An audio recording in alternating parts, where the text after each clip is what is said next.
ஆழமா தியானிப்பது எப்படி, how to meditate என்றதை எடுக்கணும்னு சொல்லி ரொம்ப நாள் வாஞ்சாது உள்ளுக்குள்ள இருந்துட்டே இருந்தது. எனக்கு முக்கியமானது. அநேக ஊழியர்காரங்க சொல்றதை கேட்டிருக்கலாம். என்னோட ஆண்டவர் பேசினார். நேற்று நான் ஜெபத்துல இருக்கும் பொழுது இந்த சபைக்காக, இந்த ஜனங்களுக்காக நான் என்ன பேசணும்னு சொல்லி கேட்ட பொழுது ஆண்டவர் என்று இப்படி பேசினார், இப்படியாக இடைப்பட்டார்னு வாங்க. அப்படி சொல்லும் போது சிலர் அதை சாதாரண எடுத்துக்குவாங்க. யாரோ அவர் ஆண்டவர் விட்டு பேசியிருக்காரு, அவர் அதனால சொல்றாருன்னு. சிலருக்கு மாத்திரம் இந்த அனுபவம் நமக்கு கிடைக்காதா, ஆண்டவர் பேசுறத கேட்கக்கூடிய அனுபவம் நமக்கு கிடைக்காதான்னு நினைப்பாங்க. பாத்தீங்கன்னா ஒரு காரியத்தை குறித்து பேசுறதுன்றது வேற, அதை குறித்து யோசித்து பேசுறதுன்றது வேற. இப்போ பாத்தீங்கன்னா என்னுடைய உறவினர் வீட்டுல நடந்தது. அவங்க வீட்டுக்கு ஒரு சொந்தக்காரர் வராரு. அவர் வயசுல குறைஞ்சவர், ஆனா முடி பூரா நரைச்சிருக்கும் அவருக்கு. அவங்க என்ன பண்ணிட்டாங்கன்னா, அவரை வாங்க மாமா, வாங்க சித்தப்பான்னு சொல்றது பதிலு வாங்க தாத்தான்ட்டாங்க. அது கொஞ்சம் யோசித்திருக்கணும். கொஞ்சம் யோசித்து இவர் எப்படி நம்ம கூப்பிடணும், இவரை மாமான்னு கூப்பிடணுமா சித்தப்பான்னு கூப்பிடணுமா அப்படின்றத யோசிக்காம டக்குன்னு சொல்றதுனால என்ன ஆயிடுச்சு கேட்டீங்கன்னா, வாங்க தாத்தான்ட்டார். அது அவருக்குள்ள எவ்வளவு ஒரு மனம் அடிவு உண்டாக்கும். வயசுல ஒரு குறைஞ்ச ஒருத்தரை நம்ம தாத்தா பாட்டின்னு கூப்பிட்டுட்டோம்னா அவங்களுக்கு எவ்வளவு கஷ்டத்தை உண்டாக்கும்ன்றத யோசிச்சிருக்கணும். அதே மாதிரி ஒரு ஊழியக்காரர் இடத்துக்கு போயிருக்காரு. அப்ப அங்க சாப்பாட்டுக்கு ஒருத்தர் கூட்டிட்டு போறாரு. ஒரு விசுவாசி, நல்ல வசதியான ஒரு பிசினஸ் பண்ணக்கூடிய ஒரு விசுவாசி அந்த ஊழியக்காரரை சாப்பாட்டுக்கு ஹோட்டல் கூட்டு போறாரு, பெரிய ஹோட்டலுக்கு. அப்ப கூட ஒரு வாலிப பையனும் போறான் அந்த ஊழியக்காரரோட. அந்த சாப்பாடெல்லாம் சாப்பிட்டு அவன் என்ன பண்ணிட்டான், சூப்பரா இருக்கு அங்கிள்ன்ட்டான். சாப்பாடு சூப்பரா இருக்கு அங்கிள்ன்ட்டான். அவ்வளவுதான், அவர் சாப்பிடாமல கிளம்பி போயிட்டார் அந்த விசுவாசி. எனக்கு நான் அவ்வளவு வயசாகி போச்சு, என்னை நீ அங்கிள்னு கூப்பிடுறியே அப்படின்னு சொல்லிட்டு போயிட்டாரு. இது மாதிரி ஸ்கிப் ஆஃப் த டங்குன்னு வாங்க, யோசிக்காம பேசிடுறது. அதாவது சொல்லுவாங்க மைண்ட் யுவர் லாங்குவேஜ்னு வாங்க, ஹோல்ட் யுவர் டங்னு வாங்க. நம்ம என்ன பேசுறோம்ன்றத யோசித்து பேசணும், ஒரு செகண்ட் யோசித்து பேசணும். அதே மாதிரி பாத்தீங்கன்னா 2 சகோதரிகள் ஒத்த வயசு உள்ளவங்க சந்திக்கிறாங்க. இந்த சகோதரி அந்த சகோதரி என்ன பண்ணிட்டாங்க, ஆன்டின்ட்டாங்க. சுத்தி இருந்தவங்களுக்கு விகற்பம் ஆயிடுச்சு. 2 பேருக்கு திருமணமானவங்க, 2 பேருக்கு குழந்தைகள் இருக்குது, 2 பேர் ஒரே வயசு. இவங்க அவங்கள ஆன்டின்ட்டாங்க. சுத்தி இருந்தவங்களுக்கு அது கோபத்தை உண்டாக்கிருச்சு. எப்படி அதை நீங்க அலோவ் பண்ணீங்கன்னு. அதனால ரொம்ப கவனமா இருக்கணும். நம்ம சின்ன விஷயத்துல கவனமா இல்லைன்னா மெடிடேஷனுக்குள்ள போறது ரொம்ப டஃப், ரொம்ப கஷ்டம். நான் அதனாலதான் இது ஏற்கனவே இது குறித்து நான் பேசியிருக்கிறேன். எனக்கு அது நல்லா ஞாபகம் இருக்கு, தியானம்னு சொல்லி. ஆனாலும் ஆண்டவர் தொடர்ந்து இது என்னுடைய ஒரு இருதயத்தின் ஆழத்துல இருந்துகிட்டே இருந்தது. இந்த காரியத்தை குறித்து நன்றாக சொல்லிக் கொடுக்கணும், நன்றாக கற்றுக் கொடுக்கணும்.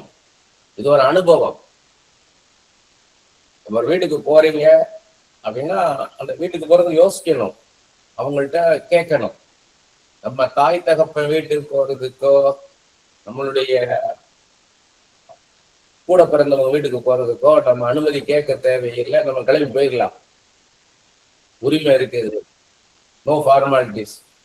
ஆனா வேற யார் வீட்டுக்கு போறதா இருந்தாலும், ஏன் தொலைபேசியில பேசினா கூட கேட்கணும், உங்களோட பேசலாமா, வீட்டுக்கு வரலாமா, என்னைக்கு வரலாம், என்னைக்கு உங்களுக்கு வசதியா இருக்கும் அப்படின்றதெல்லாம் கேட்டு யோசிக்கணும். யோசித்து அதுக்கப்புறம் தான் மூவ் பண்ணணும். அப்ப இந்த ஒரு யோசனையே ஆழமாக போறக்கூடிய காரியம் தான் தியானம்ன்றது. நினைக்கிறாங்க நம்ம அமைதியா தாண்ட பேசுவாரு அப்படின்னு நினைக்கிறாங்க. அமைதியா இருக்கிறதே பிரயாசப்படணும். நம்மளுக்கு பலவிதமான உள்ளுக்குள்ள எண்ணங்கள் இருக்கும், யோசனைகள் இருக்கும், உணர்வுகள் இருக்கும். இதுக்கெல்லாம் அப்பாற்பட்டு இது கடந்து போய் ஆண்டவர்கிட்ட நிற்கும் போது, அந்த தேவ பிரசனத்துக்குள்ள போகும்போது ஆண்டவர் நம்மள பல காரியங்களை யோசிக்க வைப்பார். அது ஒரு அனுபவம். அப்ப நான் இங்க இப்ப எப்படின்னா ஹவு டு ஹியர் காட்ஸ் வாய்ஸ்ன்றதுக்குள்ள நான் போகல. நான் அந்த இதுக்குள்ள போகல. ஹவு டு ஹியர் காட்ஸ் வாய்ஸ்ன்னு அதை கான்சன்ட்ரேட் பண்ண போறது இல்லை. How to get the presence of God, how to enter into the presence of God, தேவ பிரசன்னத்துக்குள்ள பிரவேசிப்பது எப்படி இருந்ததோ அந்த காரியத்துக்குள்ளேயோ, கர்த்தருடைய அந்த அமர்ந்த மெல்லிய சத்தத்தை எப்படி கேட்கறதுன்றது குறித்தோ நான் போக போறது இல்லை. ஏன்னா அது அது அது சம்பந்தப்பட்டதுதான். நான் முழுக்க இந்த தியானத்துக்கு மாத்திரம்தான் நான் கான்சன்ட்ரேட் பண்ண போறேன். அதனால நீங்க கவனமா அதை பார்க்கணும். நான் வேற எங்கேயும் நான் ஃபோக்கஸ் பண்ண போறது இல்லை. ஒன்லி அபவுட் மெடிடேஷன், தியானம் பண்றதை மட்டும்தான் நான் ஃபோக்கஸ் பண்ண போறேன். இதுதான் ரொம்ப முக்கியம். இது இட் இஸ் அன் எக்ஸ்பீரியன்ஸ். இது ஒரு அனுபவம், இது ஒரு பிரசங்கம் கிடையாது. பார்த்தீங்கன்னா ஒன்றை படிப்பதுன்றது வேற. ஒரு காரியத்தை நீங்க படிக்கிறீங்கன்னா அது வேற. ஆனா அந்த படித்த காரியத்தை குறித்து மறுபடியும் நினைச்சு பார்க்கறது, யோசித்து பார்க்கறதுன்றது வேற. நம்ம இப்படி படிச்சோமே, இதுல என்ன காரியம் இருக்குன்ட்டு நம்ம சில நாட்களுக்கு முன்பாக, சில மாதங்களுக்கு முன்பாக வெளிப்பாடுகளை பெறுவது எப்படின்றத பார்த்தோம். How to get revelations from காட்ன்றத, கர்த்தரிடமிருந்து வெளிப்பாடுகளை பெற்றுக்கொள்வது எப்படின்னா அதுல ஒரு காரியத்தை குறித்து நம்ம பார்த்தோம். ஸோ அதே தான் இன்னைக்கு நான் எக்ஸாம்பிள் எடுத்துக்க போறேன். இப்ப காணாவூர் கல்யாணம் இருக்கு. காணாவூர் கல்யாணத்துல தியானம்ன்றது எங்க இருக்குது அப்படின்னு கேட்டீங்கன்னா, காணாவூர் கல்யாணத்துல திராட்சை ரசம் தீர்ந்து போகிற சூழ்நிலை வந்தது. இயேசு கிறிஸ்து அங்க வந்திருந்தாரு. மரியாள் போய் இயேசு கிறிஸ்துவிட சூழ்நிலையை குறித்து சொல்றாங்க. திராட்சை ரசம் தீர்ந்து போச்சுன்றாங்க. இயேசு கிறிஸ்து என்ன சொல்றாரு? என் வேலை இன்னும் வரவில்லை, நான் ஊழியம் செய்வதற்கான வேலை இன்னும் வரவில்லை அப்படின்னு சொல்றாரு. கால்களை கழுவுவதற்காக வைத்திருந்த தண்ணீரை திராட்சரசமாக மாற்றினார். முந்தின திராட்சரசை காட்டிலும் பிந்தின ரசம் மதுரமா இருந்தது. இதுதான் இயேசு கிறிஸ்து செய்த முதலாம் அற்புதம்.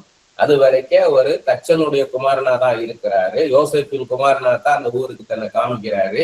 அப்பதான் தேவகுமாரனாக நான் மாம்சத்திருந்த தெய்வம்ன்றத வெளிப்படுத்துறாருன்றது. இதுதான் சம்பவம். இந்த சம்பவத்தை மறுபடியும் நினைச்சு பார்க்கும்போது ஒவ்வொரு நிகழ்வாக நம்மளை யோசிக்க வைப்பார் ஆண்டவர். இதுல என்னென்னன்றத யோசிக்க வைப்பாரு நம்மளை. அப்ப பாத்தீங்கன்னா உன்னிப்பா அதுல நம்ம யோசிக்க வைப்பாரு. அதுல ஒரு முடிச்சு அவிழ்க்கிற மாதிரி அதை பரிசுத்த ஆவியானவர் அதை நம்ம என்ன பண்றாலும் யோசித்து பார்த்திராத காரியங்களை நம்மளை யோசிக்க வைப்பார். அதுதான் தியானம்ன்றது. அப்ப நம்மளுக்கு என்னெல்லாம் இருக்குன்னா அதுதான் நம்ம தியானத்தின் மூலமாக வெளிப்பாடுகளை பெறுவது. இந்த சம்பவத்துல பல காரியங்கள் உண்டு. பிரதானமா நமக்கு தெரியுது என்னன்னு கேட்டீங்கன்னா, இயேசு கிறிஸ்து தண்ணீரை திராட்சரசமாக மாற்றினார். இது எல்லாரும் பாக்குறது. இது பேட்ஸ் ஐ வியூன்னுவாங்க. ஒரு பறவை பாக்குறது போல. ஒரு பறவை மேல இருந்து பார்த்தா எப்படி எல்லாத்தையும் பார்க்குமோ அப்படி போல பாக்குறது. இப்ப மைன்யூட்டா உள்ள போகணும், ஸ்பெசிபிக்கா குறிப்பா பாக்குறதுக்கு உள்ள போகணும். இத பாத்தீங்கன்னா மீண்டுமாக அந்த காணாவூர் கல்யாணத்து சம்பவத்தை யோசித்து பார்க்கும்போது பல காரியங்கள் நம்ம பார்க்கலாம். முதல்ல பார்க்கிறோம் தண்ணீரை திராட்சரசமாக மாற்றினார்ன்றது. அடுத்தது பாத்தீங்கன்னா என் வேலை இன்னும் வரவில்லைன்னு சொன்னவர் உடனே தண்ணீரை திராட்சரசமாக மாற்றினார் அப்படின்னு பாக்குறோம். ஸ்திரீயே உனக்கு எனக்கு என்னன்றாரு. அப்ப மரியாதை தாயின்னு பார்க்கல. அப்ப பிதா எனக்குன்னு ஒரு வேலையை வைத்திருக்கிறார், நான் ஊழியம் செய்வதற்குன்னு. அதற்காக 30 வருடங்களாக நான் காத்திருக்கிறேன். என் வேலை இன்னும் வரவில்லை. பிதா நான் ஊழியம் செய்வதற்காக வைத்திருக்கிற வேலை இன்னும் வரவில்லை அப்படின்னு சொன்னார்னு பாக்குறோம். ஆனா உடனே என்ன பண்றாரு? தண்ணீரை திராட்சரசமாக மாற்றி கொடுக்கிறாருன்னு பாக்குறோம். இப்படி படிப்படியா பல காரியங்களை பார்க்கிறோம். அதுல இத்துடன் இது முடிந்து விடவில்லை. இந்த தியானமும் அதன் மூலமாக நமக்கு கிடைத்த வெளிப்பாடுகளும் எந்த விதத்தில் இந்த காலகட்டத்துக்கு பொதுவாக ஒரு மனுஷனுக்கு குறிப்பாக எனக்கு எந்த விதத்துல இது பிரயோஜனப்படும் இப்படி தியானிப்பது அதுதான் முக்கியம். என்னுடைய ஊழிய அழைப்பே அதுதான். ஸ்பெஷலா எனக்கு இது எப்படி புரோஜனப்படும், மோசைக்கு அதை செய்தார், யோசிப்புக்கு இதை செய்தார், அது அப்படின்னு எல்லாருக்கும் வேதத்துல எனக்கு ஸ்பெசிபிக்கா எனக்கு என்ன செய்வார் அப்படின்னு ஒண்ணு. பொதுவாக அஸ் அ மேன், நானும் அவருடைய ஒரு சன், நானும் அவருக்கு ஒரு பையன், மகன், இயேசு கிறிஸ்துவுக்கு எனக்கு என்ன செய்வார்னு ஒண்ணு பொதுவா ஒரு குறிப்பிட்ட காரியத்துல என்ன செய்வார், இந்த இந்த இந்த சம்பவத்துல இந்த காரியத்துல எனக்கு இதை என்ன செய்வார் அப்படின்றதுதான் முக்கியம். இதுல பாத்தீங்கன்னா இப்படி யோசிக்கும் போது இதன் பலன் அப்பதான் தெரியும். தியானிப்பதின் பலன், அந்த மெடிடேட் பண்றதுக்குரிய யூஸ்ஃபுல்னஸ் இப்பதான் தெரியும் உங்களுக்கு. நம்முடைய வாழ்க்கையில் இதே போல கர்த்தர் அற்புதங்களை செய்வார் அப்படின்ற ஒரு வெளிப்பாடு நமக்கு கிடைக்கும். ரெண்டாவது, இலையேற பெற்றது திராட்சரசம்ன்றது, அதை உருவாக்க பல மாதங்கள் செல்லும் என்கிற திராட்சரசத்தை உடனே கர்த்தரால கொண்டு வர முடியும்ன்றது. மூணாவது, என் வேலை வரவில்லைன்னு சொன்னாலும் உடனே மனம் இறங்கி ஆண்டவர் அதை செய்து கொடுப்பார். எங்கேயோ ஒரு மூலையில் நடக்கும் திருமணத்துக்கும் ஆண்டவர் வருவாரு. நம்முடைய கஷ்டத்தை, நெருக்கடியை அவர் அறியாமல் பாராமல் இல்லை. இந்த சின்ன காரியத்தை எல்லாம் அவர் பொருட்படுத்துவாரா, இதற்கெல்லாம் அவரை கவலைப்படுவாரா என்றால் கவலைப்படுவார், பொருட்படுத்துவார் என்பதுதான் பதிலாகும். இதெல்லாம் நமக்கு கிடைக்கக்கூடியது. நம்ம வாழ்க்கைக்கு இதே மாதிரி செய்வார்ன்றத இன்னும் சற்றே ஆழமாக தியானிப்பது குறித்து பார்த்தோம்னா, தியானம் என்பது இதுவரை நாம் அறியாத, நம்முடைய புரிந்து கொள்வதற்கு அப்பாற்பட்ட காரியத்தை நாம் தெரிந்து கொள்வதாகும். எரேமியா 33:3 பார்க்கிறோம். இதுவரை நீ அறியாத, உன் புத்தி கெட்டாதுமான, உன் புரிந்து கொள்வதற்கு அப்பாற்பட்ட மேலான பெரிய காரியங்களை நான் உனக்கு வெளிப்படுத்துவேன் ஆண்டவர் சொல்லியிருக்கிறார். தியானம் என்பது மேலோட்டமாக சிந்திப்பது அல்ல, மிகவும் ஆழமானது ஒரு சிந்தித்தல் ஆகும். முதலாவது, நம்முடைய சிந்தனையை ஒருமுகப்படுத்த வேண்டும். நமக்கு பல காரியங்களை குறித்த சிந்தனைகள் இருக்கும். அவற்றையெல்லாம் தவிர்த்து ஒரே ஒரு காரியத்தை குறித்து மாத்திரம் நாம் சிந்திக்க வேண்டும். சிங்கிள் போக்கஸ்ல வரணும். முதல்ல மல்டி போக்கஸா இருப்போம், பல காரியங்கள் இருக்கும். அப்ப நம்ம அதெல்லாத்தையும் கடந்து ஒரே ஒரு குறிப்பிட்ட காரியத்தை குறித்து கர்த்தர் நம்மளை சிந்திக்க வைப்பதும் உணர வைப்பதும் தான் தியானம்ன்றது. வேதம் சொல்லுகிறது, நீதிமொழிகள் 20ஆம் அதிகாரம் 5வது வசனத்துல, மனுஷனுடைய இருதயத்தில் உள்ள யோசனை ஆழமான தண்ணீர் போல் இருக்கிறது, புத்திமானோ அதை மொண்டெடுப்பான். யோசிக்கிறதுன்றது மேலோட்டமாக யோசிக்கிறது இல்லை, என்ன சாப்பிடலாம் அப்படி யோசிக்கிறது இல்லை, இன்னைக்கு மத்தியானம் போடலாமா அந்த இடத்துக்கு, இல்ல காலையிலேயே நம்ம போயிட்டு வந்துருவோமா அப்படின்றதெல்லாம் இல்லை. மிகவும் ஒரு ஆழமான ஒரு காரியத்தை குறித்து, ஒரு மிகவும் முக்கியமான ஒரு காரியத்தை குறித்து டீப் திங்கிங், ஆழமாக யோசிக்கிறது. வாழ்க்கையில அது முக்கியமான காரியமா இருக்கும். அதை குறித்து யோசிக்கிறது, பிள்ளைகளுடைய எதிர்காலத்தை குறித்து யோசிப்பது, படிப்பின் காரியத்தையோ திருமண காரியத்தை குறித்தோ யோசிப்பது, அவர் இன்னொரு ஊருக்கு போயிடலாமா, இன்னொரு வேலைக்கு போகலாமா அப்படின்ற போது இது ஒரு பெரிய ஒரு சேஞ்ச், ஒரு பெரிய காரியம். அது குறித்து நம்ம யோசிக்கிறது, ஆழமாக யோசிக்கிறதாகும். நீதிமொழிகள் 15ஆம் அதிகாரம் 28வது வசனம், நீதிமானுடைய மனம் பிரதியுத்தரம் சொல்ல யோசிக்கும், துன்மார்க்கனுடைய வாயும் தீமைகளை கொப்பளிக்கும். பிரதியுத்தரம் சொல்ல யோசிக்கும். நம்ம ஒருத்தர் பதில் சொல்லணும்னா கூட யோசிக்கணும், நம்ம யோசிக்கணும். அதுதான் ரொம்ப முக்கியம். நம்மளுக்கு ஏதோ ஒண்ணு கேட்டாங்க நம்ம சொல்லுவோம்னு சொல்லக்கூடாது, யோசித்து நம்ம பேசணும். அதான் ரொம்ப முக்கியம். இப்ப முதல்ல பார்த்தோம், யோசனைன்றது ஒரு ஆழமான தண்ணீரை போய் எடுக்கிறது போல. நீதிமொழிகள் 25 நம்ம பார்த்தோம், நீதிமொழிகள் 25 பார்த்தோம், யோசனைன்றது ஒரு ஆழத்துல உள்ள தண்ணீரை போய் எடுக்கிறது. மேலோட்டமா இருந்தா அப்படி எடுத்துடலாம். ஆழத்துல இருக்க தண்ணீரைனா நீங்க கீழே இறங்கி போய் எடுத்துட்டு வர்றது, அதுதான் ஆழமாக யோசிப்பதுன்றது. தியானம்ன்றது அதுக்கும் கீழே ஆழமான காரியம். இங்கே நாம் பார்க்கின்றோம், யோசிப்பது என்பது மிகவும் ஆழத்தில் உள்ள தண்ணீரை மொண்டெடுப்பது போல என்று. மேலும் ஒருவர் ஏதோ ஒரு கேள்வியை கேட்டால் நாம் முதலாவது என்ன பதில் சொல்வது என்பதை யோசிக்க வேண்டும். ஏனென்றால் அதன் பின் விளைவுகளால் நாம் பாதிக்கப்பட்டு விடக்கூடாது, நாம் சமாதானத்தை இழந்து விடக்கூடாது, நாம் மன நிம்மதியை இழந்து விடக்கூடாது. விவேகி குளிர்ந்த மனம் உள்ளவன்றதுதான். பின்னாடி நடக்க போறத முன்னாடி யோசிக்கிறவன் தான் விவேகி. நம்ம இதை சொன்னா என்ன ஆகுன்றத யோசிக்கணும். ஆண்டவராய் இயேசு கிறிஸ்து பிலாத்துக்கு முன்னாடி ஏறுவதற்கு முன்னாடி நிற்கும் போது எல்லா கேள்விகளுக்கும் பதில் சொல்லல. அவரு அடிக்கப்பட்ட ஆட்டுக்குட்டியை போல அமைதியா இருந்தார். நீ யூதருடைய ராஜாவான் மட்டும் ஆமான்னார். நீ எல்லா கேள்விக்கும் பதில் சொல்லல. அவங்களுடைய ஆவல் ஏறுவது பல காரியங்களை கேள்விப்பட்டிருக்க ஆண்டவராய் இயேசு கிறிஸ்துவ பத்தி. அதனால அவன் அதெல்லாம் தெரியும்ன்றதுக்காக அவன் கேட்கிறான். அவுட் ஆஃப் எமோஷன், உணர்ச்சிகளின் அடிப்படையில் கேட்கிறான். அதுக்கெல்லாம் ஆண்டு பதில் சொல்லல.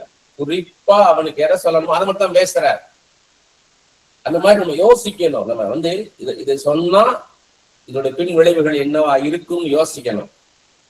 இப்படி ஆழமாக யோசிப்பதுதான் தியானமாகும். வேதத்திலும் வாழ்க்கையிலும் ஒரு சம்பவத்தை, நிகழ்வை மற்றும் ஒரு கதாபாத்திரத்தை பார்க்கும்போது இந்த சம்பவத்தை, இந்த கதாபாத்திரத்தை நான் எப்படி புரிந்து கொள்ள வேண்டுமோ அப்படி சரியாக புரிந்து கொள்ள வேண்டும் என்கிற தீர்மானம் நமக்குள் இருக்க வேண்டும். பைபிள்லயும் சரி, ரியல் லைஃப்லயும் சரி. அதுல ஒரு இன்சிடென்ட பாக்குறீங்கன்னா, பைபிளையா இருக்கட்டும், நேர்லயா இருக்கட்டும், இல்ல ஒரு கேரக்டரை பாக்குறீங்க, பைபிள்ல பாக்குறீங்க இல்ல நேர்ல பாக்குறீங்கன்னா கரெக்டா அண்டர்ஸ்டாண்ட் பண்ணணும்னு நினைக்கணும். அந்த மனுஷனை நான் சரியாக புரிந்து கொள்ளணும், இந்த சம்பவத்தை நான் சரியாக புரிந்து கொள்ளணும் அப்படின்னு நீங்க யோசிக்கணும். அப்படி இருக்கும் போதுதான் நம்மளுக்கு இந்த மெடிடேஷனுக்குள்ள நம்ம என்டர் ஆக முடியும். வேதத்தில் ஒரு காரியத்தை குறித்து தெரிந்து கொள்வதற்காக தானியேல் உபவாசிக்கிறார், பொருத்தனை செய்கிறார். அதே போல நாமும் நம்முடைய அன்றாட வேலைகளை தள்ளி வைத்துவிட்டு கர்த்தரிடத்தில் அவருடைய பாதத்தில் உட்கார வேண்டும். சாப்பாட்டை தவிர்த்து உட்காருவதால் அதை உபவாசம் என்கிறோம். அப்படி ஜெபத்தில் உட்காரும் போது நன்கு கர்த்தரை பாடல்களை பாடி துதிக்க வேண்டும், ஆராதிக்க வேண்டும். கர்த்தரை நல்லா ஆராதிக்கணும். இது தேவ பிரசன்னத்தை நாம் பெற்றுக்கொள்வதற்காக. அப்படி நம்ம துதிக்கும் பொழுதும் ஆராதிக்கும் பொழுதும் நான் வணங்குகிற தெய்வம் யார், அவர் எப்படிப்பட்டவர் அப்படின்றத நினைச்சு பார்க்கறதுக்குத்தான் துதி. துதிக்கும் போது நான் கர்த்தரை எப்படிப்பட்டவர், அவர் நல்லவர், அவர் வல்லவர், காண்பவர், காப்பவர், அதிசயங்களை செய்கிறவர், அற்புதங்களை செய்கிறவர், வழியே இல்லாத இடத்துல வழி உண்டாக்கி கொடுக்கிறவர், எப்பேற்பட்ட வியாதியும் சுகப்படுத்துகிறவர், ஒன்றுமில்லாமல் எல்லாவற்றையும் உண்டாக்கினவர், சர்வ வல்லமை உள்ளவர், பரலோகத்துக்கும் பூலோகத்துக்கும் தேவன், திக்கற்றவர்களின் தகப்பன், விதைகளை நியாயம் விசாரிக்கிறவர், பரதேசிகளை காப்பாற்றுகிறவர், அநாதிகளை விசாரிக்கிறவர், ஏழைகளின் பலன், நெருக்கப்படுகிற எளியவருக்கு திடன், சாலமோனிலும் பெரியவர், யோனாவிலும் பெரியவர், தேவாலயத்திலும் பெரியவர் அப்படின்னு அவர் எப்படிப்பட்டவர் சொல்ல நான் வணங்குகிற தெய்வம் யாருன்றது அந்த போக்கஸ்குள்ள வருவோம். அடுத்து ஆராதனைன்றது முற்றிலுமாக அர்ப்பணிக்கிறது. நான் ஒண்ணுமில்லாண்டவரே, அவரை துதிக்க என்ன ஆகும்னா, நான் வெறும் மனுஷன்தான், நான் வெறும் மனுஷிதான், நீரே எல்லாம், நீர்தான் ஐயா எல்லாமே, நான் ஒண்ணுமே இல்லப்பா, ஒண்ணுமே இல்லை, நான் வெறும் மண்ணினாலே உருவாக்கப்பட்டவன், பரம கொயவன், நீர்தான் எல்லாமே, என் ஜீவன் எனக்குள்ள இருப்பது உங்க கிருபை, அது என் கையில இல்ல, என் சுவாசம் என்னிடத்துல இருப்பது உங்க கிருபை, நான் சரீரத்துல சுகத்தோடு இருக்குது உங்க கிருபை, இப்ப இந்த இடத்துல நான் பாதுகாப்பா இருக்கேன் உங்க கிருபை, இந்த காற்று, தண்ணீர், வெளிச்சம் இதெல்லாம் எனக்கு கொடுப்பது நீரையா, நீரே எல்லாம், நான் ஒண்ணுமே இல்லை ஆண்டவரே. அந்த இதுக்குள்ள வருவோம். அப்ப முழுக்க ஆண்டவரை குறித்த நினைவுக்குள்ள வரும் பொழுது அதான் தேவ பிரசன்னம். அதன் பின்னர் நமக்கே தெரியும், நல்லா நீங்க துதிச்சு பாடல்களை பாடி நல்லா துதிச்சு உங்களை நீங்க அர்ப்பணிக்கும் போது, அது ஆராதனைன்றது அர்ப்பணிப்பு, டோட்டல் சரண்டர். முழுமையாக உன்னுடைய பாதத்துல விழுந்து, நான் அப்பா நான் என்னை அர்ப்பணிக்கிறேன் ஐயா, என் ஆவி ஆத்துமா சரீரத்தை, ராஜா இயேசுவே என் அடைக்கலமே, என் கேடயமே, என் தஞ்சமே, என் துருகமே, என் அரணே, என் கோட்டையே, என் வெலனே, இயேசுவே அப்பா ஒண்ணுமே இல்லப்பா, நீங்க தாங்கி கொண்டிருக்கிறீங்க, ஏந்தி கொண்டிருக்கிறீங்க, சுமந்து கொண்டிருக்கிறீங்க, தப்புவித்து கொண்டிருக்கிறீங்க. அப்பா இயேசுவே அப்பா அப்படிங்கும் போது டோட்டலா அவர்கிட்ட அர்ப்பணிக்கிறீங்க. இப்ப கிரியேட்டர் கிரியேஷன் ஆயிட்டோம் நம்ம. இது வரைக்கும் நான், எனக்கு, என்னுடையன்ற அந்த சுயமெல்லாம் உடைஞ்சிரும். ஒண்ணுமே இல்லப்பா, எனக்கு ஏதாவது ஒண்ணு நடக்கணும், அதை நீங்க தான் நடத்தி தரீங்கப்பா. எனக்கு ஏதாவது ஒண்ணு கிடைக்கும், நீங்க தான் கிடைக்க செய்வீங்க.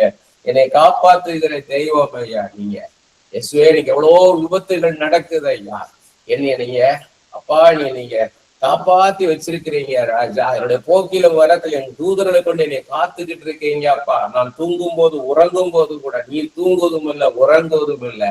என்னை அப்பா நீங்க கண்ணின் மணி போல பாதுகாத்து கொண்டு வருகிறீரே ராஜா. அக்கினி முதலா இருந்து என்னை பாதுகாத்து கொண்டு வருகிறீரே ராஜா. உமக்கு நன்றி ஐயா, நன்றி ஐயான்னு போது இப்ப என்ன ஆகும்னா நமக்கே தெரியும், நம்மளுடைய ஸ்பிரிட்ல நமக்கு தெரியும், நம்மளுடைய ஆவியில உள்ளார்ந்த மனுஷன்ல நம்முடைய இருதயத்தின் ஆழத்துல தெரியும் நம்ம நல்லா துதிச்சிருக்கிறோம், நல்லா ஆராதிச்சிருக்கிறோம்னு தெரியும். அதன் பிறகு என்ன பண்ணணும்னா வேதத்தை எடுத்து ரெகுலரா படிக்கக்கூடிய காரியத்தை தொடர்ந்து படிக்கணும். இப்ப மத்தேயு படிச்சிருக்கீங்க, ஒரு 10 அதிகாரம் படிச்சிருக்கீங்கன்னா இன்னைக்கு காலையில ஒரு 10 அதிகாரம் வரைக்கும் படிச்சிருக்கீங்க மத்தேயுல. டெய்லி ஒரு 10 அதிகாரம் 15 அதிகாரம் படிக்கிற பழக்கம் இருக்குது. இன்னைக்கு ஒரு 10 அதிகாரம் படிச்சிருக்கீங்கன்னா 11 அதிகாரத்திலிருந்து படிக்க ஆரம்பிங்க. தொடர்ந்து பைபிள் என்ன தொடர்ந்து படிச்சுக்கிட்டே வாங்க, தொடர்ந்து அப்படியே படிச்சுக்கிட்டே வாங்க. அதிகமான பகுதி எப்பயும் 10 சாப்டர் படிப்பீங்கன்னா 15 20 இன்க்ரீஸ் பண்ணுங்க. நம்பர் ஆஃப் பேஜஸ் இன்க்ரீஸ் பண்ணுங்க, நம்பர் ஆஃப் சாப்டர்ஸ் இன்க்ரீஸ் பண்ணுங்க. அப்படியே படிச்சுக்கிட்டே வாங்க. அப்படி படிச்சுட்டு வரும்போதே அந்த கர்த்தர் அந்த வேத பகுதியை அடிப்படையாக வைத்து நம்முடைய வாழ்க்கை குறித்த காரியத்தை நம்மகிட்ட பேசுவாரு, உணக்குவார். நீ அப்படியே படிச்சுட்டே வருவீங்க. அப்படி படிச்சுட்டே வரும் ஒரு காரியத்தை வச்சு பேசுவார். இதே மாதிரி எனக்கும் ஒரு அற்புதத்தை கர்த்தர் செய்ய முடியும். அந்த இடம் மட்டும் நல்லா அப்படியே நம்மளுக்கு நிற்கும். நம்ம மைண்ட்ல டோட்டல் கான்சன்ட்ரேஷனும் நிற்கும். நமக்கு நல்ல ஒரு திடமாக தெரியும், கர்த்தர் என்னோட கூட இடைபடுகிறார், இந்த காரியத்துல கர்த்தர் என்னோட கூட இடைபடுகிறார், எனக்கு இதே மாதிரி கர்த்தர் செய்ய முடியும்னு சொல்றாருன்னு தெரியும். சில சமயங்கள் என்ன ஆகும்னு கேட்டீங்கன்னா, நம்ம பாடி நம்ம துதிச்சு கொண்டிருக்கும் பொழுது அல்லது நம்ம ஆராதித்து கொண்டிருக்கும் போது கர்த்தர் நமக்குள்ள பேசிடுவார். நம்ம ஏதோ ஒரு பாட்டை பாடிக்கிட்டு இருப்போம், நம்ம ஆண்டவருடைய பிரசன்னத்தை குறிச்சு பாடிக்கிட்டு இருக்கலாம். அவர் நம்ம பாத்திரத்தை அவர் என்னுடைய பரிசுத்த ஆவியினால நிரப்பி இருக்கிறார், இந்த மண் பாண்டத்தை அப்படின்னு அபிஷேகத்தை குறித்து நீங்க பாடிக்கிட்டு இருந்திருக்கலாம். அவர் செய்த நன்மைகளை குறித்து நீங்க பாடிக்கிட்டு இருந்திருக்கலாம். அப்படி பாடிட்டு வரும் பொழுதே என்ன ஆகுன்னா, அதுக்கு அப்பாற்பட்டு இல்லைன்னா அதை ஒட்டி அதையே வச்சு பேசலாம். என்னன்னா அதுக்கு அப்பாற்பட்டு நீங்க நினைச்சு பார்க்காத ஒரு காரியத்தை உங்களை உணர்த்திடுவார். நம்மளுக்கு தெரியுது, என்னோட ஆண்டவர் பேசுறாருன்றது எனக்கு தெரியும், எனக்கு ஆண்டவர் பேசுறாருன்றது தெரியும். எனவே பாடல்களை பாடி துதிச்சு ஆராதிப்பது ஒரு பக்கம், வேதத்தை தியானிக்கிறதுன்றது ஒரு பக்கம். ரெண்டும் நமக்கு தேவை, ரெண்டும் பேரலா போகணும். நாம் ஜெபிக்கும் போதும் துதிக்கும் போதும் ஆராதிக்கும் போதும் வேதத்தை தியானிக்கும் போதும் கர்த்தர் நம்முடன் பேசுவதை கேட்க வேண்டும் என்பதே நாம் மிகவும் கவனமாக இருக்கணும். நீங்க நீங்க பைபிளை படிக்கலாம், ஜெபிக்கலாம், துதிக்கலாம், ஆராதிக்கலாம், ஆனா உங்களுக்குள்ள ஒரு எதிர்பார்ப்பு இருந்துகிட்டே இருக்கணும். ஆண்டவர் என்னோட கூட பேச போறார், இட்ஸ் a மீட்டிங் பிளேஸ், என்னோட ஆண்டவர் பேச போறாருன்னு நீங்க உங்க சர்ச்சில் போய் உட்கார்ந்து இருந்தா கூட, ஆண்டவரே என்னோட நீங்க பேசணுமாப்பா, என்னோட நீங்க பேச போறீங்க அப்படின்னு நம்ம ஆவியில ஆயத்தமா இருக்கணும், எப்பொழுதும் ஆயத்தமா இருக்கணும். நீங்க ஏதோ ஒரு மெசேஜை கேட்கறீங்க, யூடியூப்ல ஏதோ ஒரு பாட்டு கேட்கறீங்கன்னா கூட உங்களுக்குள்ள ஒரு எதிர்பார்ப்பு இருந்துகிட்டே இருக்கணும். ஆண்டவர் என்னோட கூட பேச போறார், ஆண்டவர் என்னோட கூட நிச்சயமாக பேசுவார். எனி மூமெண்ட், ஒரு கழுதையை கொண்டு கூட கர்த்தர் என்னோட பேசுவார், அப்படி போல இருக்கணும். நீங்க வெளியில நீங்க போகும்போதும் பொதுமக்கள் மத்தியில போகும்போதும் யார் மூலமாகவோ பேசுவார். அவர் நமக்கு சொல்லுவாரு, இது ஆண்டவர் நம்மளோட பேசுறார்ன்றத உறுதி அவர் தருவார் எப்பொழுதுமே. அதனாலதான் அலர்ட்டா இருக்கணும். இதுதான் மெடிடேஷன்றது. தியானம்ன்றது ஏதோ ஒரு நேரம் உட்கார்ந்து தவம் இருக்கிறது இல்லை, அப்படியே கண்ணை மூடி அப்படியே உட்கார்ந்து இருக்குது இல்லை. தொடர்ந்து அதான் நம்ம பார்க்க போறோம். அப்படி தியானிக்கும் போதும் நாம் பல விதங்களில் யோசித்துக் கொண்டும் எதிர்பார்த்து கொண்டும் இருக்கக்கூடாது. நம்ம ஆண்டவர் இப்படி பேசுவாரோ இதை குறித்து, அந்த காரியத்தை குறித்து அதை பேசுவாரோ, பைபிள்ல இருந்து இதை பேசுவாரோ, நம்ம கடந்த காலத்துல இந்த காரியத்தை குறித்து பேசுவாரோ, அவங்க காரியத்தை குறித்து பேசுவாரோ அப்படின்லாம் யோசனைகள் வரும். வேதத்தின்படி இந்த சம்பவத்தின்படி நடத்துவாரோ, அந்த கதாபாத்திரத்தை நடத்தின மாதிரி, அந்த கேரக்டர் நடத்தின மாதிரி நம்மளை நடத்துவாரோ அப்படின்றலாம் யோசனை நமக்கு இருக்கும். இவற்றையெல்லாம் நம் கடக்க வேண்டும், மேற்கொள்ள வேண்டும். அதுதான் தியானம் ஆகும். அதற்கு நாம் செய்ய வேண்டியது இயேசுவை மாத்திரம் நினைக்க வேண்டும். வேதத்தில் உள்ள இயேசு சம்பந்தப்பட்ட பல சம்பவங்கள் நம்முடைய நினைவுக்கு வரும்.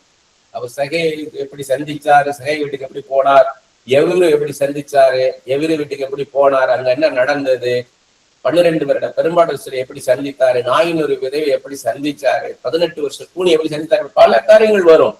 இத நம்ம பாத்தீங்கன்னா முக்கியமா டேர்னிங் பாயிண்ட் இங்கதான் முக்கியமானது. பல யோசனைகள் நமக்கு ஸ்கேட்டர்டா வந்துட்டு இருந்தது ரேண்டமா. நம்ம தான் என்ன பண்ணணும், பிரயாசப்பட்டு இயேசு மாத்திரம் நினைக்கணும்னு நம்ம தான் பிரயாசப்படணும். ஆனா ஆண்டவர் ஹெல்ப் பண்ணுவாரு. இயேசு மாத்திரம் நினைக்கணும் போது சில கேலண்டர்கள் உங்க கண்ணு முன்னால வரும். கேலண்டர்ல இயேசு கிறிஸ்து ஆட்டுக்குட்டியை வச்சிட்டு இருந்தது, இல்லைன்னா ஒரு சின்ன குழந்தைய கூட்டிக்கிட்டு அப்படியே இயேசு கிறிஸ்து கடற்கரையில போன மாதிரி ஒரு புக் மார்க் பார்த்துருப்பீங்க. ஏதோ ஒரு நினைவு உங்களுக்குள்ள வரும். அடுத்து உங்க வீட்டுல இருக்கிற வசனங்கள், என்னென்ன வீட்டுல என்னென்ன வசனங்கள் இருக்குதோ அது வரலாம். உங்க உங்க உங்க பைபிள்ல வச்சிருக்கிற சில ஸ்டிக்கரோ சில புக் மார்க்கோ அந்த அந்த அந்த அந்த இயேசு கிறிஸ்து வச்சு அந்த படங்கள் உங்களுக்குள்ள ஞாபகம் வரும். அப்படி வரும் பொழுது என்ன பண்ணுவாருன்னா, இது நம்ம கான்சன்ட்ரேஷன் கொண்டு வராது. கடைசியா என்ன பண்ணுவாருன்னா அப்படியே இதெல்லாம் ரேண்டமா போகும், வேகமாக நடக்கிற காரியங்கள். அப்படியே நீங்க என்ன பண்ணணும்னா ஸ்தோத்திரம் ஸ்தோத்திரம் ஸ்தோத்திரம் சொல்ற. என்ன ஸ்தோத்திரம் இருக்குன்னா, அவரை குறித்த நினைவுக்குள்ள நம்மளை கொண்டு வருகிறார். அவரை குறித்த மாத்திர நினைவுக்குள்ள நம்மளை கொண்டு வருகிறார். இப்ப என்ன பண்ணா ஸ்தோத்திரம் ஐயா ஸ்தோத்திரம், அதுக்கு ஸ்தோத்திரம் சொல்லணும். இப்படிப்பட்ட என்னை போக்கஸ் பண்ண வைக்கிறார் இல்லையா, அதுக்கு நம்ம அறியாம என்ன, நம்ம மனதுக்கு அறியாம, நம்ம ஆவிக்குள்ள இருதயத்தின் ஆழத்துல இருந்து நம்ம அறியாம நம்ம நன்றி சொல்ல ஆரம்பிப்போம். Yes yes Lord, yes yes, thank you Jesus, thank you thank you thank you Jesus, thank you Jesus சொல்லும் போது கடைசி என்ன நடக்குங்கன்னா, இயேசுவுக்கும் நமக்கும் இடையே உள்ள உறவை குறித்த நினைவு வரும். ஓகே, இதெல்லாம் இருக்கட்டும், இயேசு கிறிஸ்து எனக்கும் உமக்குள்ள உறவு, முழு கவனம் இப்ப இயேசு மேலதான் வரும். இயேசுக்கு எனக்கும் உள்ள உறவு எப்படி இருக்குது, எப்படி இருக்குது, நான் உறவுல இருக்கிறானா, இல்ல நான் டிஸ்டன்ஸ்ல இருக்கிறானா, என்னட்ட ஏதாவது குறைகள் இருக்குதா. அப்பதான் என்ன ஆகும் கேட்டீங்கன்னா, மன்னிப்பு கேட்க ஆரம்பிப்போம். ஆண்டவரே என்னட்ட ஏதாவது குறை இருந்தா மன்னிங்கப்பா, என்கிட்ட ஏதாவது குறை இருந்தா மன்னிங்க, நான் செய்த பாவங்களுக்காக மன்னிங்கப்பா அப்படின்னு ஏதோ ஒண்ணு இருக்குமோ அப்படின்னு நமக்குள்ள தோணும். அப்ப அதையும் கிளியர் பண்ண வைப்பாரு. உடைய ரத்தத்தால கல்வாரி சிலுவையில நீ சிந்தனை விலையேறப்பட்ட ரத்தத்தினால என் பாவங்கள் எல்லாம் கழுவி நீ சுத்திகிறீங்கப்பா, என்னை பரிசுத்தப்படுத்துங்கப்பா.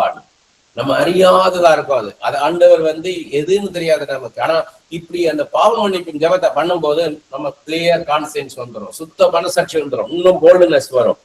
நமது உணர்ச்சிகளை பரவசப்படுத்த மாட்டார். இயேசு பேச ஆரம்பிப்பார், பரிசுத்த ஆவியா நம்மளோட பேச ஆரம்பிப்பார். ஆனால் அந்த அனுபவத்தை நான் பின்னாடி சொல்றேன். ஏன்னா இப்ப அந்த இதுக்குள்ள போனோம்னா அது ஃபுல் பைபிள் ஸ்டடி அதுல போயிடும்.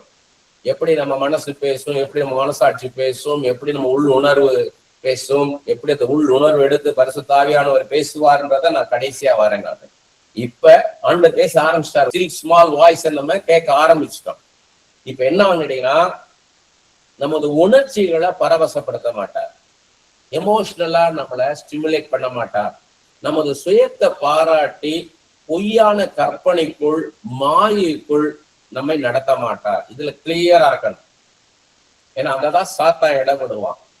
நீ நல்ல டேலண்டட் பர்சன், நல்ல கம்யூனிகேஷன் இருக்கு உனக்கு, நல்ல ஸ்பீக்கர், நீ நல்லா பேசுற அப்படின்னு அவங்க சொன்னாங்க இல்லையா, அந்த கூட்டத்துல சொன்னாங்க இல்லையா, அவங்க சொன்னாங்க இல்லையா, அப்படின்னு நம்மளுடைய நல்ல இதை சொல்லி அவங்க சொன்னாங்கன்னா அது ஆண்டவர் சொல்ற காரியம் கிடையாது. இது உங்க மாம்சத்தை பிரியப்படுத்துற காரியம். ஆண்டவர் பேசும்போது ஒரு தகப்பன் தன் பிள்ளையுடன் பேசுவது போல அன்புடன் அதே நேரத்தில் கண்டிப்புடன் பேசுவார். உள்ளதை உள்ளதென்றும் இல்லதை இல்லதென்றும் தான் பேசுவார். உன்னுட்ட இந்த நல்ல காரியங்கள் இருந்தது, இந்த காரியங்கள் சரியில்லை. இந்த வெளிப்படுத்தின விசேஷத்துல 7 சபைகளை குறித்து பேசும்போது இன்னென்ன காரியத்தை நன்றாக இருந்தாய், ஆனா அந்த ஆதி அன்பை நீ விட்டு விட்டாய். நீ அனலுமின்றி குளிருமின்றி இருக்கிறாய். நீ அனலாவது குளிராவது இரு. நீ அனலுமின்றி குளிருமின்றதால் வாந்தி வெட்டி போடுவேன். அப்படித்தான் ஆண்டவர் பேசுவார். நம்மளை அப்படியே சுத்தம் அப்படியே அப்ரிஷியேட் பண்ணிட்டு இருக்க மாட்டார். முகஸ்துதி செய்ய மாட்டார். நம்ம மாம்சத்தை ஒரு நாளும் கர்த்தர் பிரியப்படுத்த மாட்டார். அப்ப நம்ம ஆவியில ஒரு சந்தோஷம் உண்டா? ஆண்டவர் பேசினாருன்னா நம்ம உள்ள ஆவிக்குள்ள முன்னாடியும் சில குறைகள் இருக்குது, அந்த குறைகளையும் நிவர்த்தி பண்ணிக்கிட்டு இருக்கிறாரு. நான் நிறைவான பாத்திரமாக என்னை கொண்டு வந்து கொண்டிருக்கிறார். I on the way to the perfection. நான் பரிபூர்ணத்துக்கு நேராக நான் நடத்தப்பட்டு கொண்டிருக்கிறேன் என்ற நிச்சயம் நமக்குள்ள உண்டாகும். ஒரு சந்தோஷம் வரும் நமக்கு. நம்ம ஒருவேளை இங்க சோர்ந்து போயிருந்தா முதலாவது நம்மளை ஆறுதல் படுத்துவார், கம்ஃபர்ட் பண்ணுவார், பின்னர் திடப்படுத்துவார், ஸ்ட்ரென்தன் பண்ணுவார். நம்மள கர்த்தர் பேசியதை நமது மனசாட்சி உறுதிப்படுத்தும். ரோமர் 9:2 வசனத்துல பவுல் இதை சொல்றாரு. பரிசுத்த ஆவிக்குள் என் மனசாட்சியும் சாட்சி சொல்லும். ஆண்டவர் தான் பேசுறாருன்றத மனசாட்சி உறுதிப்படுத்தும். ஏன்னா மனசாட்சிக்கு தெரியும் நம்மளை பத்தி, நம்ம மனசாட்சிக்கு தெரியும் நம்மளை பத்தி, நம்ம எங்க நம்ம குறையா இருக்கோம், எங்க கரெக்டா இருக்கோம், எல்லாமே மனசாட்சிக்கு தெரியும். அப்ப ஆண்டவர் சொல்றது மனசாட்சி என்ன பண்ணும்னா கன்ஃபார்ம் பண்ணி கொடுக்கும், உறுதிப்படுத்தி கொடுக்கும். இது நம்மை நாமே ஆராய்ந்து பார்க்கிற காரியம். பவுல் சொல்றாரு இல்லையா, அந்த ராபோதர் எடுக்கிறதுக்கு முன்னாடி, கம்மிங் எடுக்கிறதுக்கு முன்னாடி நம்மை நாமே ஆராய்ந்து பார்ப்போமானால், நம்மை நாமே நிதானிப்போமானால்ன்றாரு. அதுதான் காரியம். கர்த்தர் நம்முடன் பேசும் வரை நாம் பாடல்களை பாடி துதித்து கொண்டும் ஆராதித்து கொண்டும் வேதத்தை தியானித்து கொண்டும் இருக்கணும். கர்த்தர் பேசுற வரைக்கும் நம்ம கண்டினியூஸா பிரைஸ் அண்ட் வொர்ஷிப்ல இருக்கணும். பைபிளை மெடிடேட் பண்ணிட்டே இருக்கணும், மாறி மாறி செய்யணும். நல்லா பாடிட்டு வரும்போது தெரியும், இப்போ கொஞ்ச நேரம் பைபிள் படிக்கலாம்னு தோணும், ஃபர்மா இருக்கும். அது செகண்ட் தாட் வராது. அதே மாதிரி பைபிள் படிச்சுட்டே வரும்போது, நல்லா படிச்சுட்டே வரும்போது இப்ப நல்லா பாடி துதிக்கணும், நல்ல ஆண்டவரை பாடி துதிக்கணும் அப்படின்ற ஒரு நினைவு வரும். அந்த ஃபர்ம் தாட் அது திடமா இருக்கும். அப்ப இதை மாறி மாறி செய்யணும். இப்ப எப்படின்னா, ஊசியில நூல் கோக்கும் போது எப்படி மிகவும் கவனமாக இருப்போமோ அப்படி போல கர்த்தர் பேசுவதற்காக நாம் ஆயத்தமாகும் போதும், நம்ம அதுக்கு ரெடியாகும் போதும், கர்த்தர் பேசும் போதும், ஒண்ணு நம்ம அதுக்கு போய்கிட்டு இருக்காரு, பேச போறான்றது ஆயத்தமாகிட்டு, அப்பவும் கவனமா இருக்கணும், அவர் பேசும் போதும் கவனமா இருக்கணும். இதுதான் தியானம்ன்றது. கர்த்தருடைய ஆவியானவரின் அமர்ந்த மெல்லிய சத்தத்தை கேட்க நமது ஆவியை ஆயத்தப்படுத்த வேண்டும். அதற்கு நாம் அந்நிய பாஷைகளை பேச வேண்டும். இவ்வளவு நேரம் பிரைஸ் அண்ட் வொர்ஷிப் பார்த்தோம், பைபிள் மெடிடேஷனை பார்த்தோம். இது அடுத்த ஸ்டேஜ், அந்நிய பாஷைகளை பேச வேண்டும். நம்முடைய சுயத்தை, சுய எண்ணங்களை, சுய பச்சாதாபங்களை மறக்க தேவ பிரசன்னத்துக்குள் வருவதற்கு இதுவே வழியாகும். தியானம் என்பது நமக்குள் ஒரு அமைதியை உருவாக்கி இதுவரை நாம் அறியாத, நமக்கு அவசியமான, புரோஜனமானது ஒரு காரியத்தை குறித்து கர்த்தர் பேசுவதை பெற்றுக்கொள்வதாகும். பல நாட்கள், பல மாதங்கள், பல வருடங்கள் நாம் தியானிப்பதற்கு பயிற்சி செய்ய வேண்டும். தியானிப்பதற்கு பொறுமை மிகவும் அவசியம்.